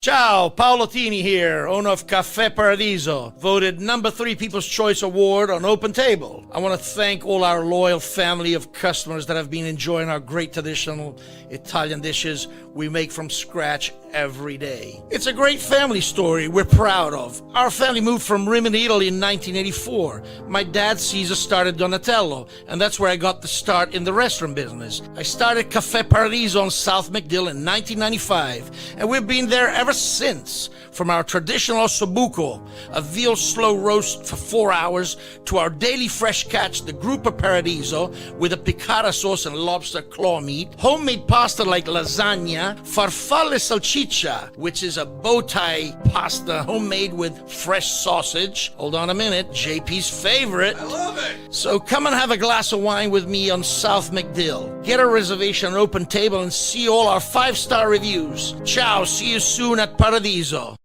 Let's go. Right now, back to the show on FanStream Sports. All right, welcome back to the JP Peterson Show here, brought to you by the great folks at Third Generation Plumbing and AC. If you have any issues with your heater, because it's so cold here lately, right? So cold. American Standard Heating and Cooling is the best unit, most efficient you can get. And the great folks at Third Generation Plumbing will install it for you. And great folks over there. If you need anything around the house, mechanical, whether it be plumbing or AC, they've been in business since 1995. Tons of 5-star reviews. The owner over there, John Rodriguez, great friend of the program. We appreciate them, appreciate their support. So please, if you have any AC or plumbing issues, make sure you reach out to them and say thank you for your support and come on over and fix up our stuff. thirdgenerationplumbing.com. Just go to the website, email them or call them and tell them JP sent you in conjunction with American Standard Heating and Cooling. Thank you for supporting the program. All right, before we get to more bitching and moaning from you guys, couple notes on some other things. First of all, breaking news: Michael Penix out for the year. Nikki, It says Schefter said he suffered a potentially season-ending knee injury. He's going to get a second opinion, but it does not look good. So it looks like for the foreseeable future, Kirk Cousins got the keys to the show in Atlanta. and Drake London also out. Drake London is also, he's been banged up lately, but he's going to be out for at least week 12 with a PCL sprain. So when the Bucs see Atlanta, you might get a very watered down version of what they are, and they're not a good team right now anyway. So Well, except for the fact that the quarterback, Kirk Cousins, knows a little something about the Todd Bowles defense. Gosh, that's going to be the telltale. If this team faces Kirk Cousins in week whatever, and Kirk Cousins does it again, boy. Because Kirk Cousins looks like he cannot play football at all against everybody else right now. Yeah. And that was the case last year, too. And that was the case last year, in case you're not paying attention. The game yesterday, the Falcons jumped out to a 20-7 lead in that game. McMillan had a touchdown. Bijan was a monster. You see that touchdown run where he got sandwiched in the backfield and somehow got out of that? He's such a good player. Yep. Yeah, they're wasting him. That's for damn sure. But the Panthers kept chipping away. They get a fumbled kickoff. Boy, that just, you see a small guy running up and is just carrying it in one hand. The guy just reaches out and knocks it out. That's got to drive a freaking coach bananas. Just absolutely bananas. Like, take care of the football, bro. When you're about to get hit, put two hands on the goddamn ball. Yeah. And that led to a touchdown. Before you know it, they're winning in overtime. I know James made a good point. Raheem Morris might not even be the head coach by the time we get to that next game against the Bucs. And I think we were rooting for Raheem. Yeah, of course we like Raheem, but this has been really the Falcons. Well, the Falcons since starting 6-3 last year are 5-13. And the other part about it is, to your point, you just mentioned James Pierce Jr. Oh my gosh, this has the potential to be one of the worst trades. And this is bad for the Bucs because we don't need the Rams to get any better, and they've got the Falcons' first round pick next year. The Falcons, Terry Fontenot, who I think he's one of the worst GMs in football. Clown. He decided to trade a first round pick next year to move up a few spots to get James Pierce Jr. Yeah. James Who's Pierce a nutcase. Jr. has 6 tackles, and 2.5 sacks this year, and doesn't look like a very good player right now. And the Falcons are 3-8 at the moment, 3-7. And now it looks like this thing's going to continue to take a nosedive. The Rams might be picking in the top 5 or around it next year. Jesus. Because they have the Falcons pick. And that's obviously, again, the Rams, the last thing they need is to get more ammunition like that. Yeah. And that's going to be the Rams might luck in to getting to take their successor to Matt Stafford with that pick. If you think about it. Oh, what's Sean McVay going to do with it? But it's not a good quarterback draft. I haven't stared it down, but just looking around the landscape of college football, Mendoza looks like the best thing out there, and I'm not sure he's the. Well, Mendoza, he lost to FSU last year. Well, I can't. That takes you out. Okay, well, you lose to FSU in a 2-10 season. No, I think, you can't be a number 1 overall pick. He looks a lot better in Indiana, though. I don't. The problem is one of these quarterbacks is going to end up with the Jets, and I have no faith in that whatsoever. And the other one's probably going to end up with the Browns, and again, I have no faith in that. No, Shador came on yesterday. He looked great. Oh boy. He may make some plays, but may also made some bad plays. But again, coming in and with that offense, it'd be unfair to fully judge. Yeah, of course, absolutely. But he did show some flashes, no question about that. Bucs Basement reminds us that Sean McVay is 5-1 against Bowls, about to be 6-1. Yeah. So the Panthers Falcons, we talked about that. I want to hit USF real quick as they lost 41-38. I gave these impassioned pleas last week for everybody to go out and support USF, and obviously, they still deserve your support. And I will say this, USF Twitter, you guys got to calm down. Listen, Alex Golish has taken his team from 1 win to 2 bowl wins, and I know there haven't been a lot of quality wins. I've been the first one to say that. But this stuff takes time. It takes time to build a program, and he's building a culture. And he's building – you feel that he's building a culture. They have an identity. They're an explosive offense, an opportunistic defense that just, you got outplayed by a good Navy team, a decent Navy team. Listen, that defense should have been better. The triple option's coming. They executed to perfection. You got beat on a lot of passing plays. Well, Eli Heinrich had 5 catches for 146 yards. Not exactly a Terrell Owens clone. And it just seemed like they gave up a lot of opportunity. Looked like a lot of the Bucs defense. And you just got to be better there. And offensively, they started so slow. And in the first half, they had opportunities, a couple of questionable calls by Golish. But I'm just saying, USF Twitter went from, oh my God, don't even talk about us losing our coach. Don't even bring it up. You're stealing the joy from which I agree with, and we have abided by that. Tried very hard not to talk about that. I don't want to steal your joy because that's what everybody else is talking about when you talk about USF. Let's keep it to what's on the field, right? And Golish has made some questionable calls. There's no question about it. He's a young football coach, and he's getting better as a coach. I recognize this. This team is light years ahead of what the last 2 teams were in his 3rd year. He's recruiting well. Everybody's like, oh, he's got a $15 million roster and he can't even win the American. Look, folks, this stuff takes time.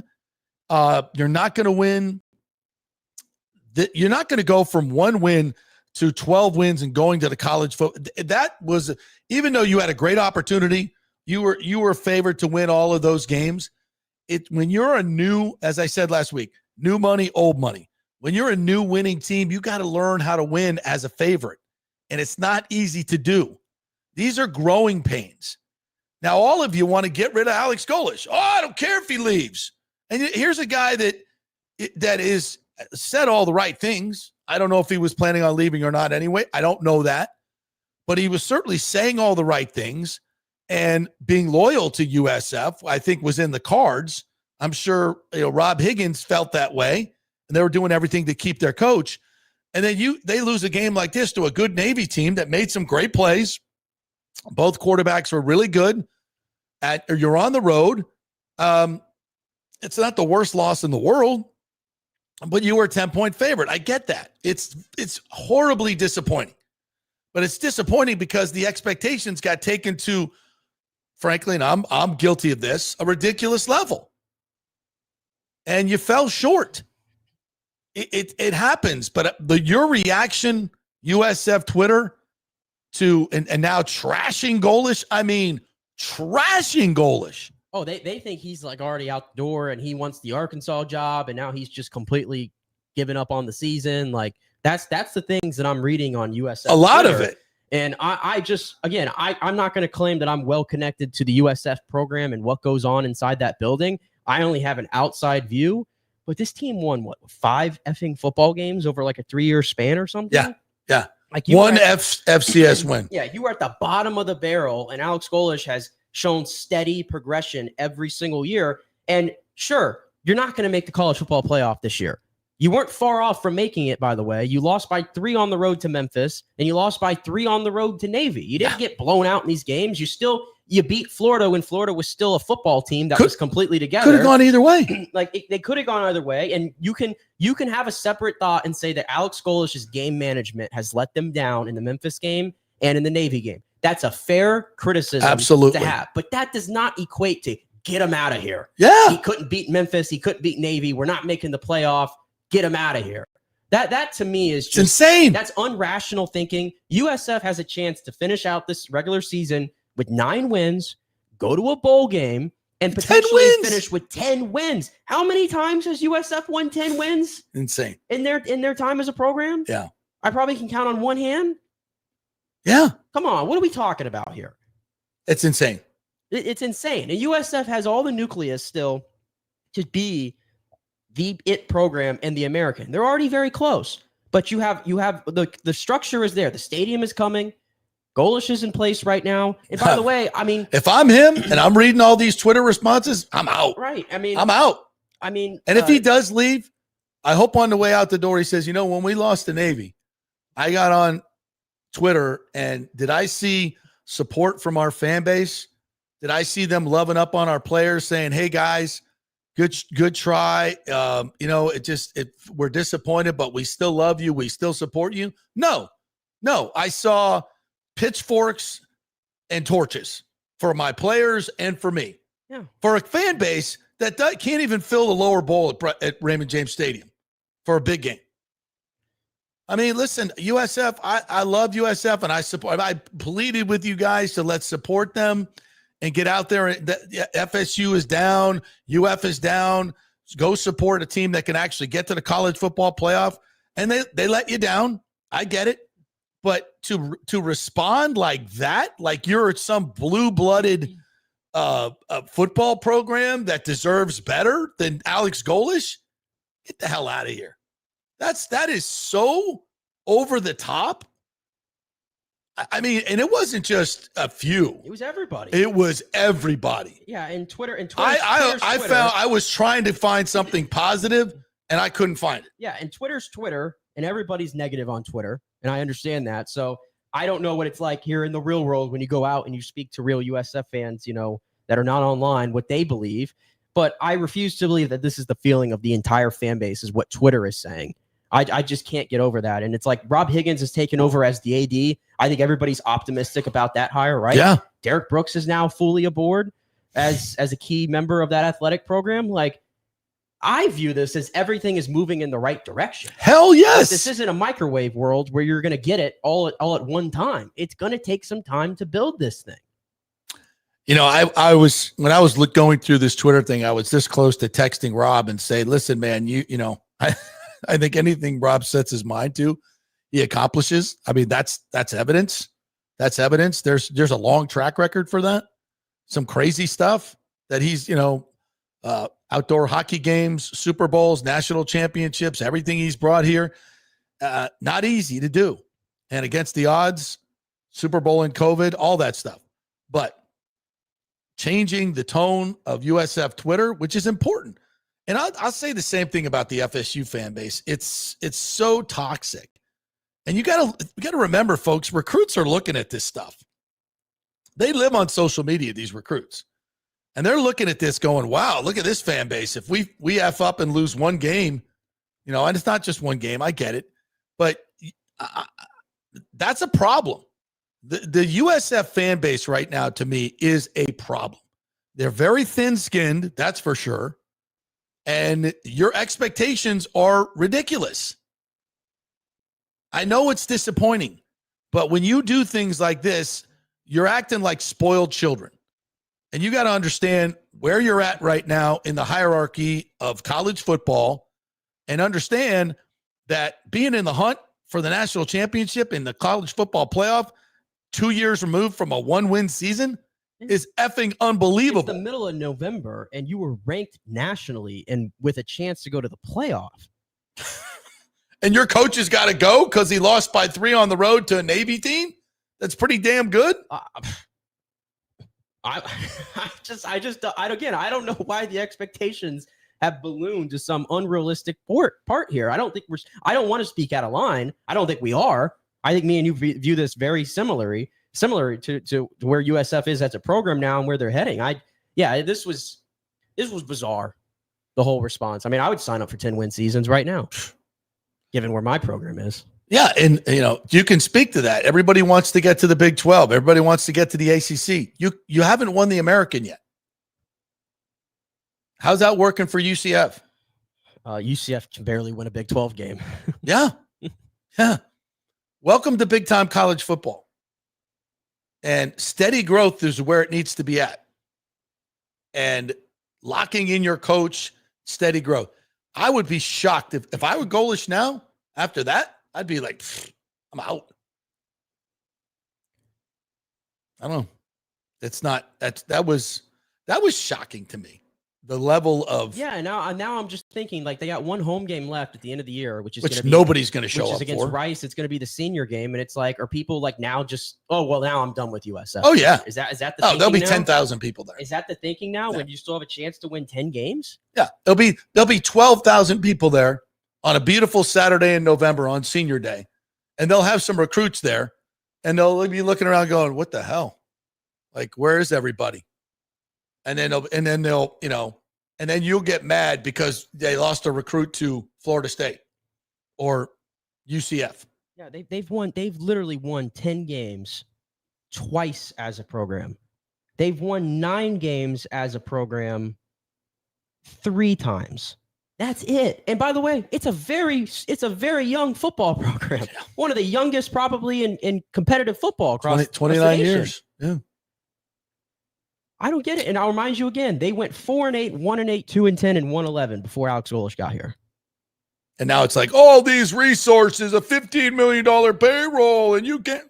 No shot USF has a $15 million roster, by the way. I've seen some numbers, like not 15, but people were saying $8 million. I don't know if they have an $8 million roster. Well, if they're participating in revenue sharing, they have $20.5 million to pay all their athletes. That's the frustration that I've seen from USF fans is we have the highest paid roster in the American. We should automatically be winning the conference. It doesn't always work like that. If FSU has the highest paid roster in the ACC, right? Can't win an ACC game. Oh, we've won 2 now. Oh, yeah. By the way, shout out to FSU who beat Virginia Tech. As Brett McMurphy was tweeting out, well, James Franklin is being pursued by Virginia Tech, but FSU also wants him, which I think they do. But if FSU beats Virginia Tech, it's a better chance that Franklin's going to go to Virginia Tech. Because Mike Norvell, first of all, that's assuming that Mike Norvell hasn't already been fired. And I know he hasn't officially been fired, but I'm pretty sure they're looking for their new coach. And I think they've talked to James Franklin, and I would not be surprised. If I were Mike Alford, I'd be wrapping up. If I could get, if first of all, if James Franklin goes to Virginia Tech, that's so bad on FSU's part to let him go to Virginia Tech. That's bad. And the McMurphy tweet that you mentioned, he said, "How messed up is college football? Virginia Tech wants an answer." And I think he's spot on. Yeah, Virginia Tech wants an answer from James Franklin, but he could have an eye on Florida State if it opens. So if Hokies beat FSU today, they could increase chances of Norvell's firing and ultimately hurt Tech's chances in hiring Franklin. Which is why they lost, by the way. But you said like you're pretty certain that FSU is going to pull the plug on this. Oh yeah. I hope you're right because I'm concerned. I am so concerned that this administration is going to watch Mike Norvell potentially finish the season beating Virginia Tech, NC State, and Florida and go, well, they improved by 5 wins. They got to 7-5 on the season. We don't need to do anything, ignoring all of the context that's in year 6 and everybody is supposed to be celebrating at 7 wins at this point. Yeah.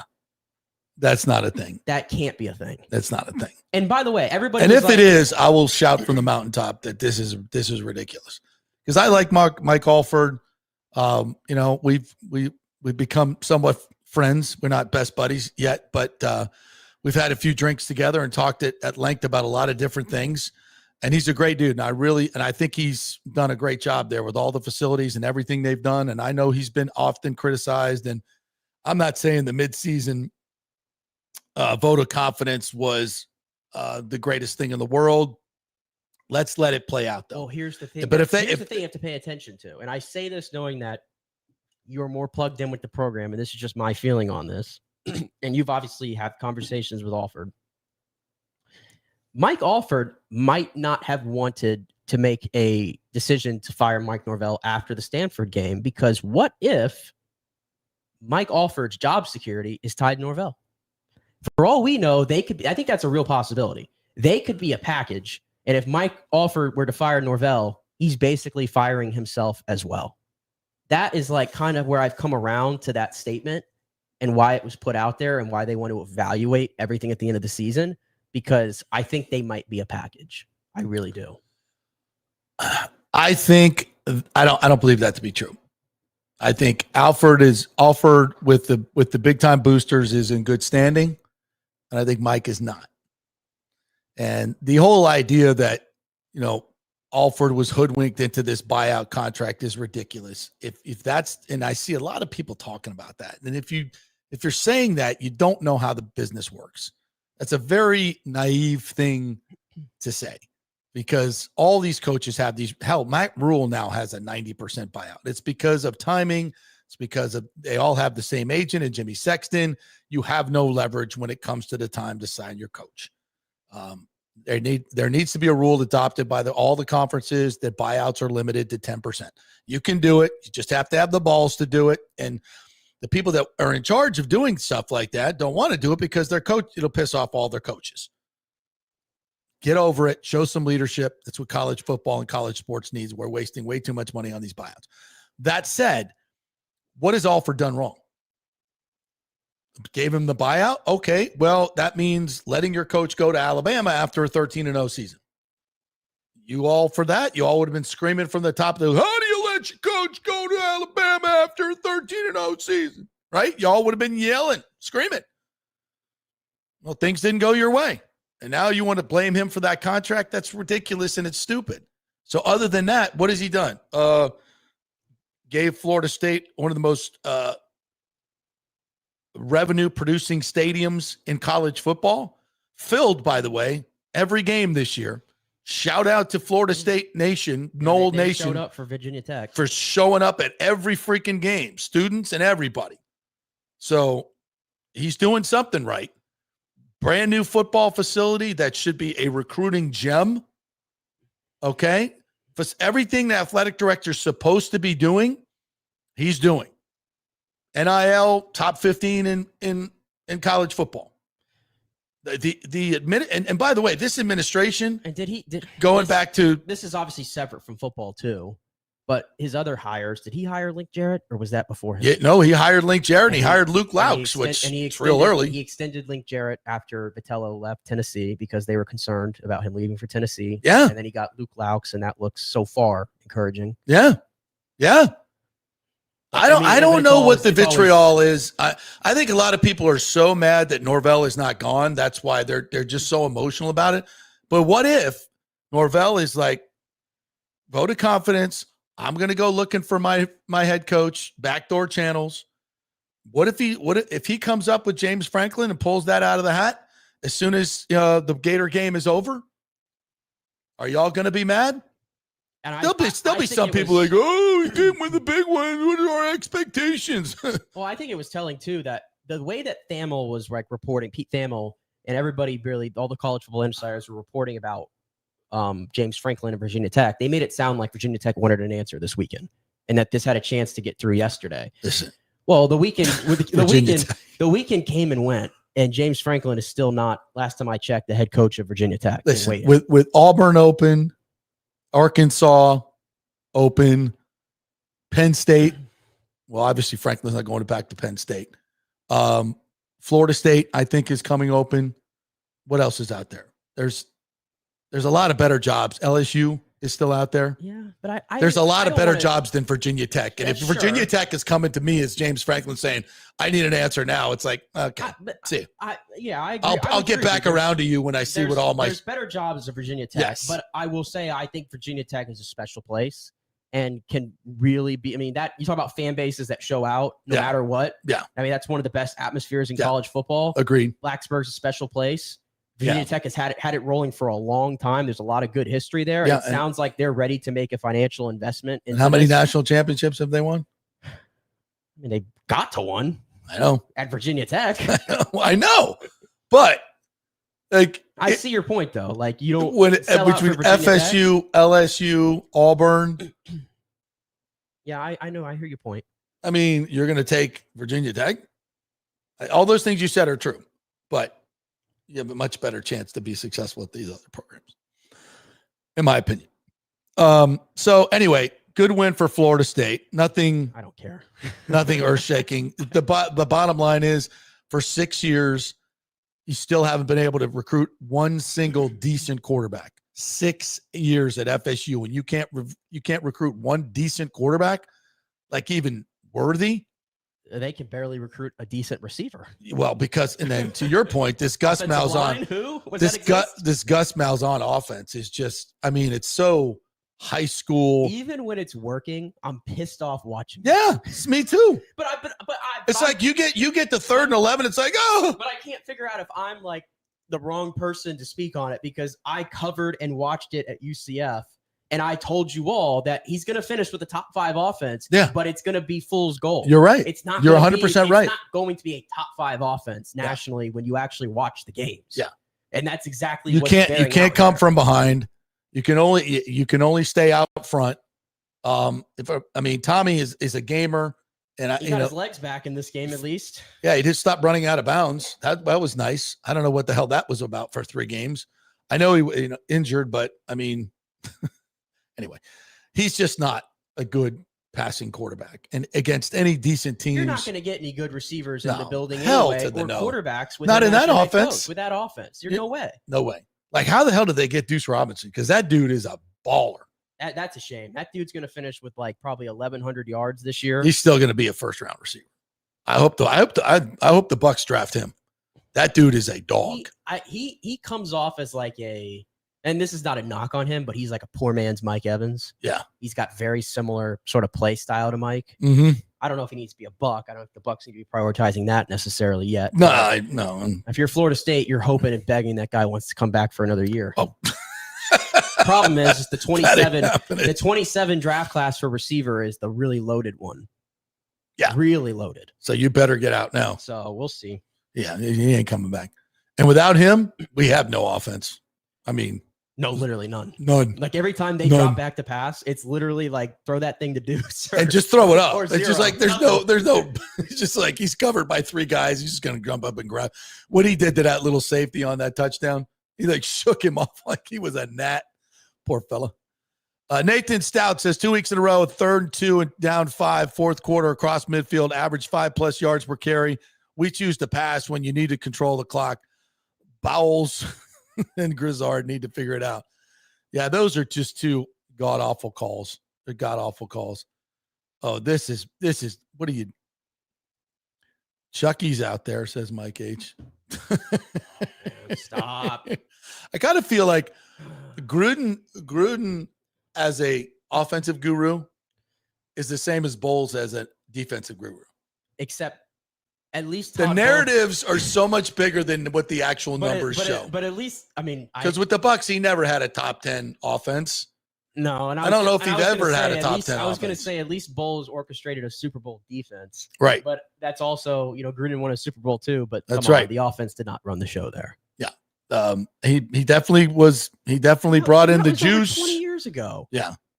No, How'd it go in Vegas? better than what it is right now, but Yeah. not great. Greg DeCruz says Morrison may be good, but if this team really thought they were Super Bowl ready, why do virtually nothing to improve the pass rush or linebackers? If Mike and Levante last year is depressing to see them fall apart. Our good friend Corey Long tweeted at me and said that in terms of Jason Light making moves.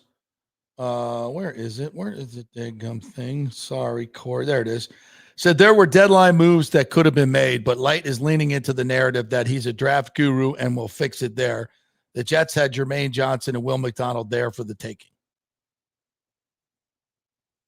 I think that's probably true. But what was we don't know the cost. I think the Jets wanted a 2nd-round pick for those guys, and I'm sorry, but those guys are not worth 2nd-round picks. You don't think? No, I don't. I really, really don't. Would they be better on a different defense? Different coaching? I don't know. Mr. King did give us $2 today. Thank you very much for the super chat. Enjoy watching the 5 seed get a bye week in Tampa. I hope that was worth the $2. It was for me. Who is the 5 seed right now, by the way? Anybody, whoever it is going to beat the Bucs. I think it might be Seattle after yesterday. Yeah, and we beat Seattle. Jeff B says, again, when the Bucs decided not to make a move during the deadline, that was all I needed to know about this season. He may be right. Gosh, where's John Curcio? So I'm surprised the Glazers aren't chirping. John, they never chirp. No, that's one of their best qualities. That's the beautiful thing, and they stay out shouldn't. of it. Yeah, they should. They shouldn't chirp. Now, are they chirping behind the scenes? Yes. If they lose another home playoff game, that'll be a bridge too far, based on past history God, with them. yes. I mean, Yeah. they allowed Dungy. They gave Dungy a pretty long rope to figure it out, and when he lost back-to-back playoff games against the Eagles, he was out. I suspect they would do the same thing to Todd, based on how they've acted before. Mm-hmm.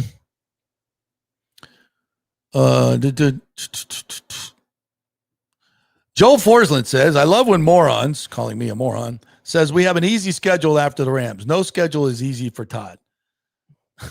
Joel, the point is, would you like to give the records of the teams that we have? And listen, and we also said every game is going to be a dogfight. So cool it with the moron talk there, Joel.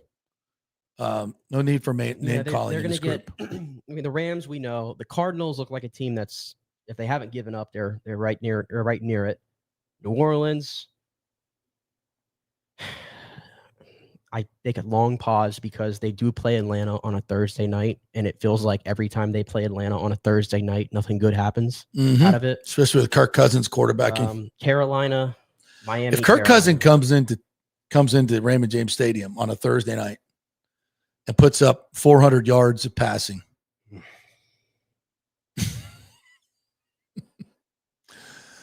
if I were the owner, yeah, it's not going to end well for the coach. But that's just me. James, there you are, my friend. He says the Panthers play the Niners and the Rams next too, so let's see how they do. Bottom line, Bowles gets a pass from the local media, not from us. He needs to answer for pathetic scheme and kick coverage. He must answer. But, well, listen, James, I mean, I could go over there today. I have a physical therapy appointment, though. I could go over there today and ask all the pointed questions I want, but I'll tell you what the answers are. We got to coach it better and we got to play it better. What question you want me to ask? We got to coach it better. We got to play it better. I've asked him plenty of tough questions, and that's what you get. So, for the most part, listen, I was the one that was basically fire Bowles last year. So if you think that we give him a pass here, we never have. We never have. I just say, let's go see. And I said, in the first part of this year, the game management was good. Lately, not so good. But they still have not lost a game where they were favored, I believe, right? So let's see how the season plays out. And many of you said the last couple of years they're not making the playoffs when they lost 4 games in a row. And you were wrong. You were wrong. Simple as that. I think I said that. I was wrong. Bo Newman said we had a chance to win, but who really thought this team was going to go into Buffalo and get a win? So we're right where I thought we'd be today. Bo, I said that earlier, and you're absolutely 100% true. Yeah. He also says, Bo, Vita never takes over a game like great players do. I've seen him. I thought he was tremendous against the Patriots. Yeah, I've seen him dominate games, but it's a defensive tackle, so it doesn't always come up on a stat sheet. You got to kind of watch the film.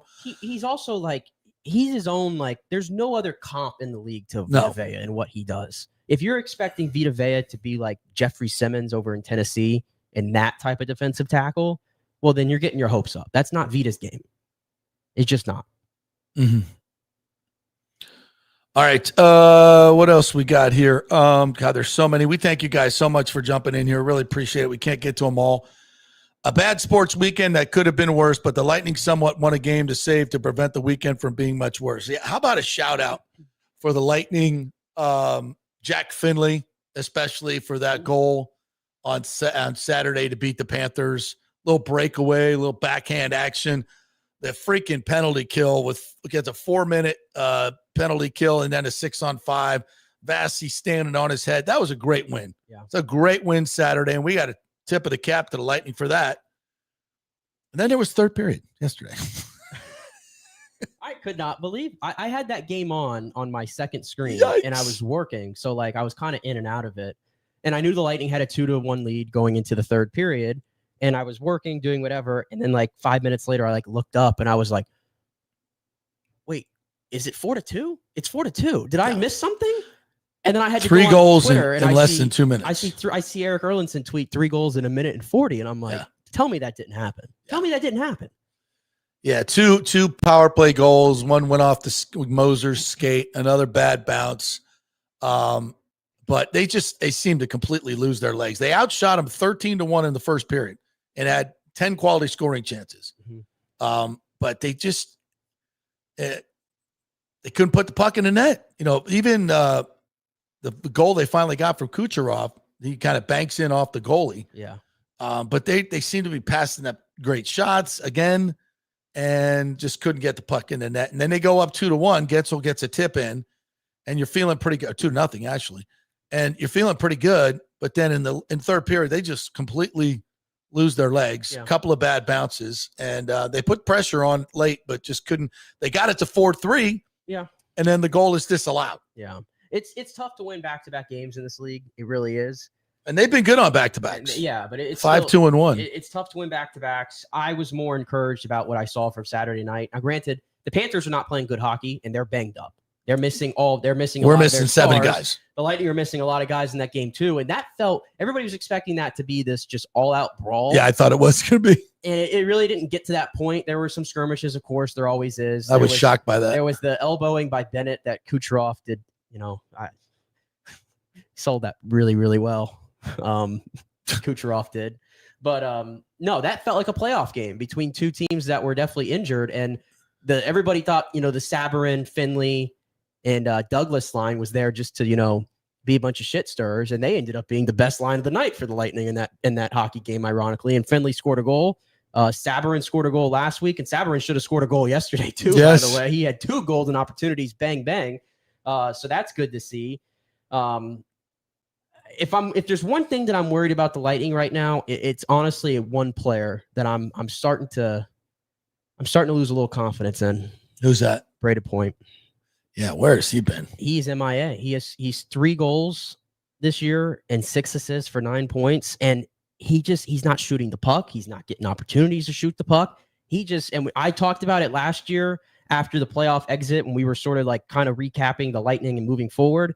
And I said, I have concerns about how Brayden Point's game is going to age. I just do, because he is very much dependent on his speed. And I'm not saying that his speed is completely lost or anything like that, but this is getting pretty alarming that this far into the season. And Brayden Point, no matter who he's playing with, and usually he's playing with Kucherov and Gensel. I know they've split that lineup a lot this year. He's just not giving you anything on the ice, and he's a defensive liability again. Yeah, he's what is he, a -10? He's the worst defensive forward they have again for the second straight year. Like, this is not the two-way Brayden Point we remember. Like, yeah. I'm starting to get a little concerned here. I know this is a guy that has scored, as many goals as anybody in the league over the last 3 years, but man, at some point, like, he's got to get on it. He's got to get going, man. Yeah, no, he's got to get going. You're their best player right now in the past week and a half, 2 weeks. It's been their third and fourth line carrying them. Yeah, Kucherov's starting to shoot the puck more the last 2 games. And that's an encouraging sight. The power play still, the overpassing, looking for the perfect shot. Bjorkstrand, they've tried him over there in the Stamkos spot, I guess, and Bjorkstrand just doesn't have the shot for it. He just doesn't. I even see him pregame just like trying to do the one-timers, It's not his game. It's not his game. He's a wrist shooter. He's not a slap shooter.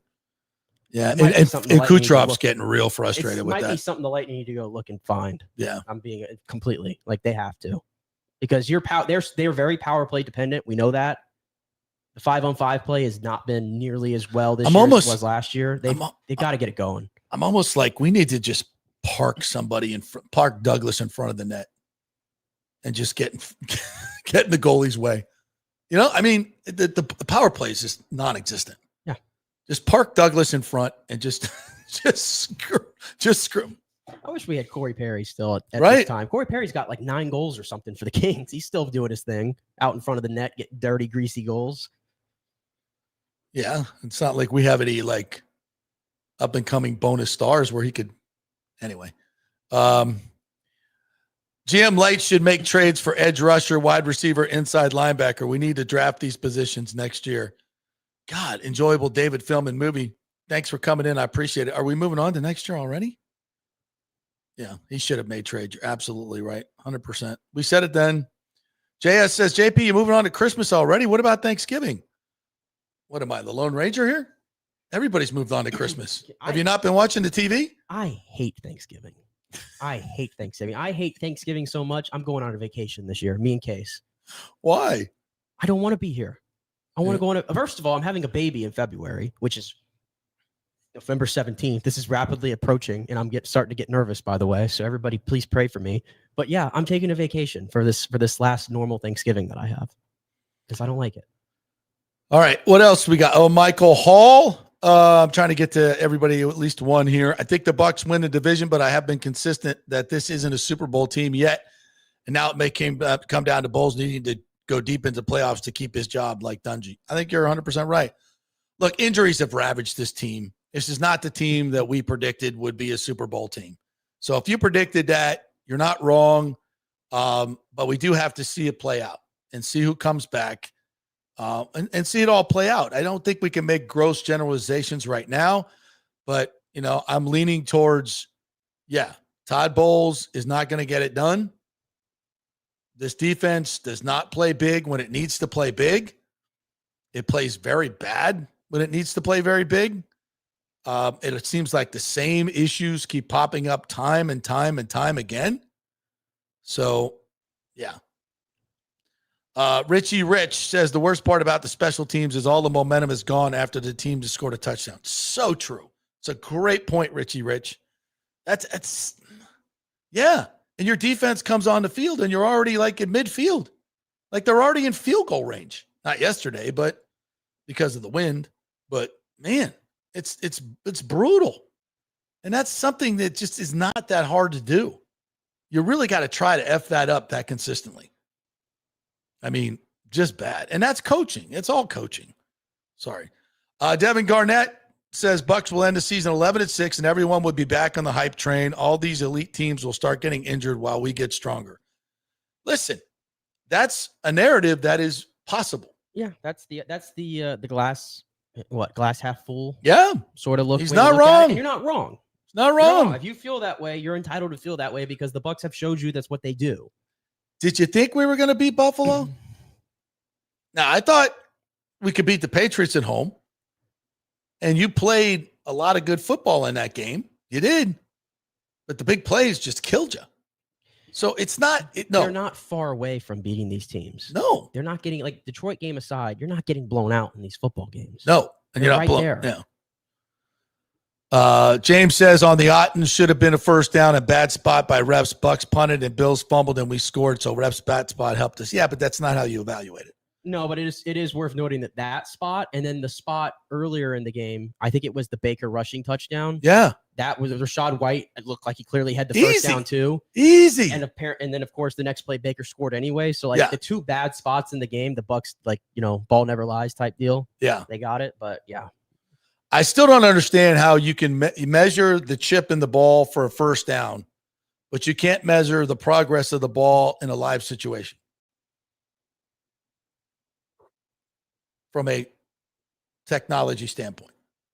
I don't know. I mean, sometimes this is like the first game all year, by the way, that the Bucs have played where they actually used the virtual measurement system that I can recall. Yeah. Like, why is it it feels like they're very inconsistent when they want to use that too. And if we were doing 4 or 5 measurements a game with the old chains, how are we down to none in the virtual measurement? And every time that I see a virtual measurement, it seems like there's a horrible spot and it always comes up short. Right, because the virtual measurement is just going off the spot of where the not, line judge. That's my point, is if there's a chip in the ball where we can use it to spot when the ball gets spotted, we can use it for the virtual measurement. Why can't we use it to tell how far the ball was advanced on the field in live play? Right. Make sense? Yeah, I hear you. I need an answer for that.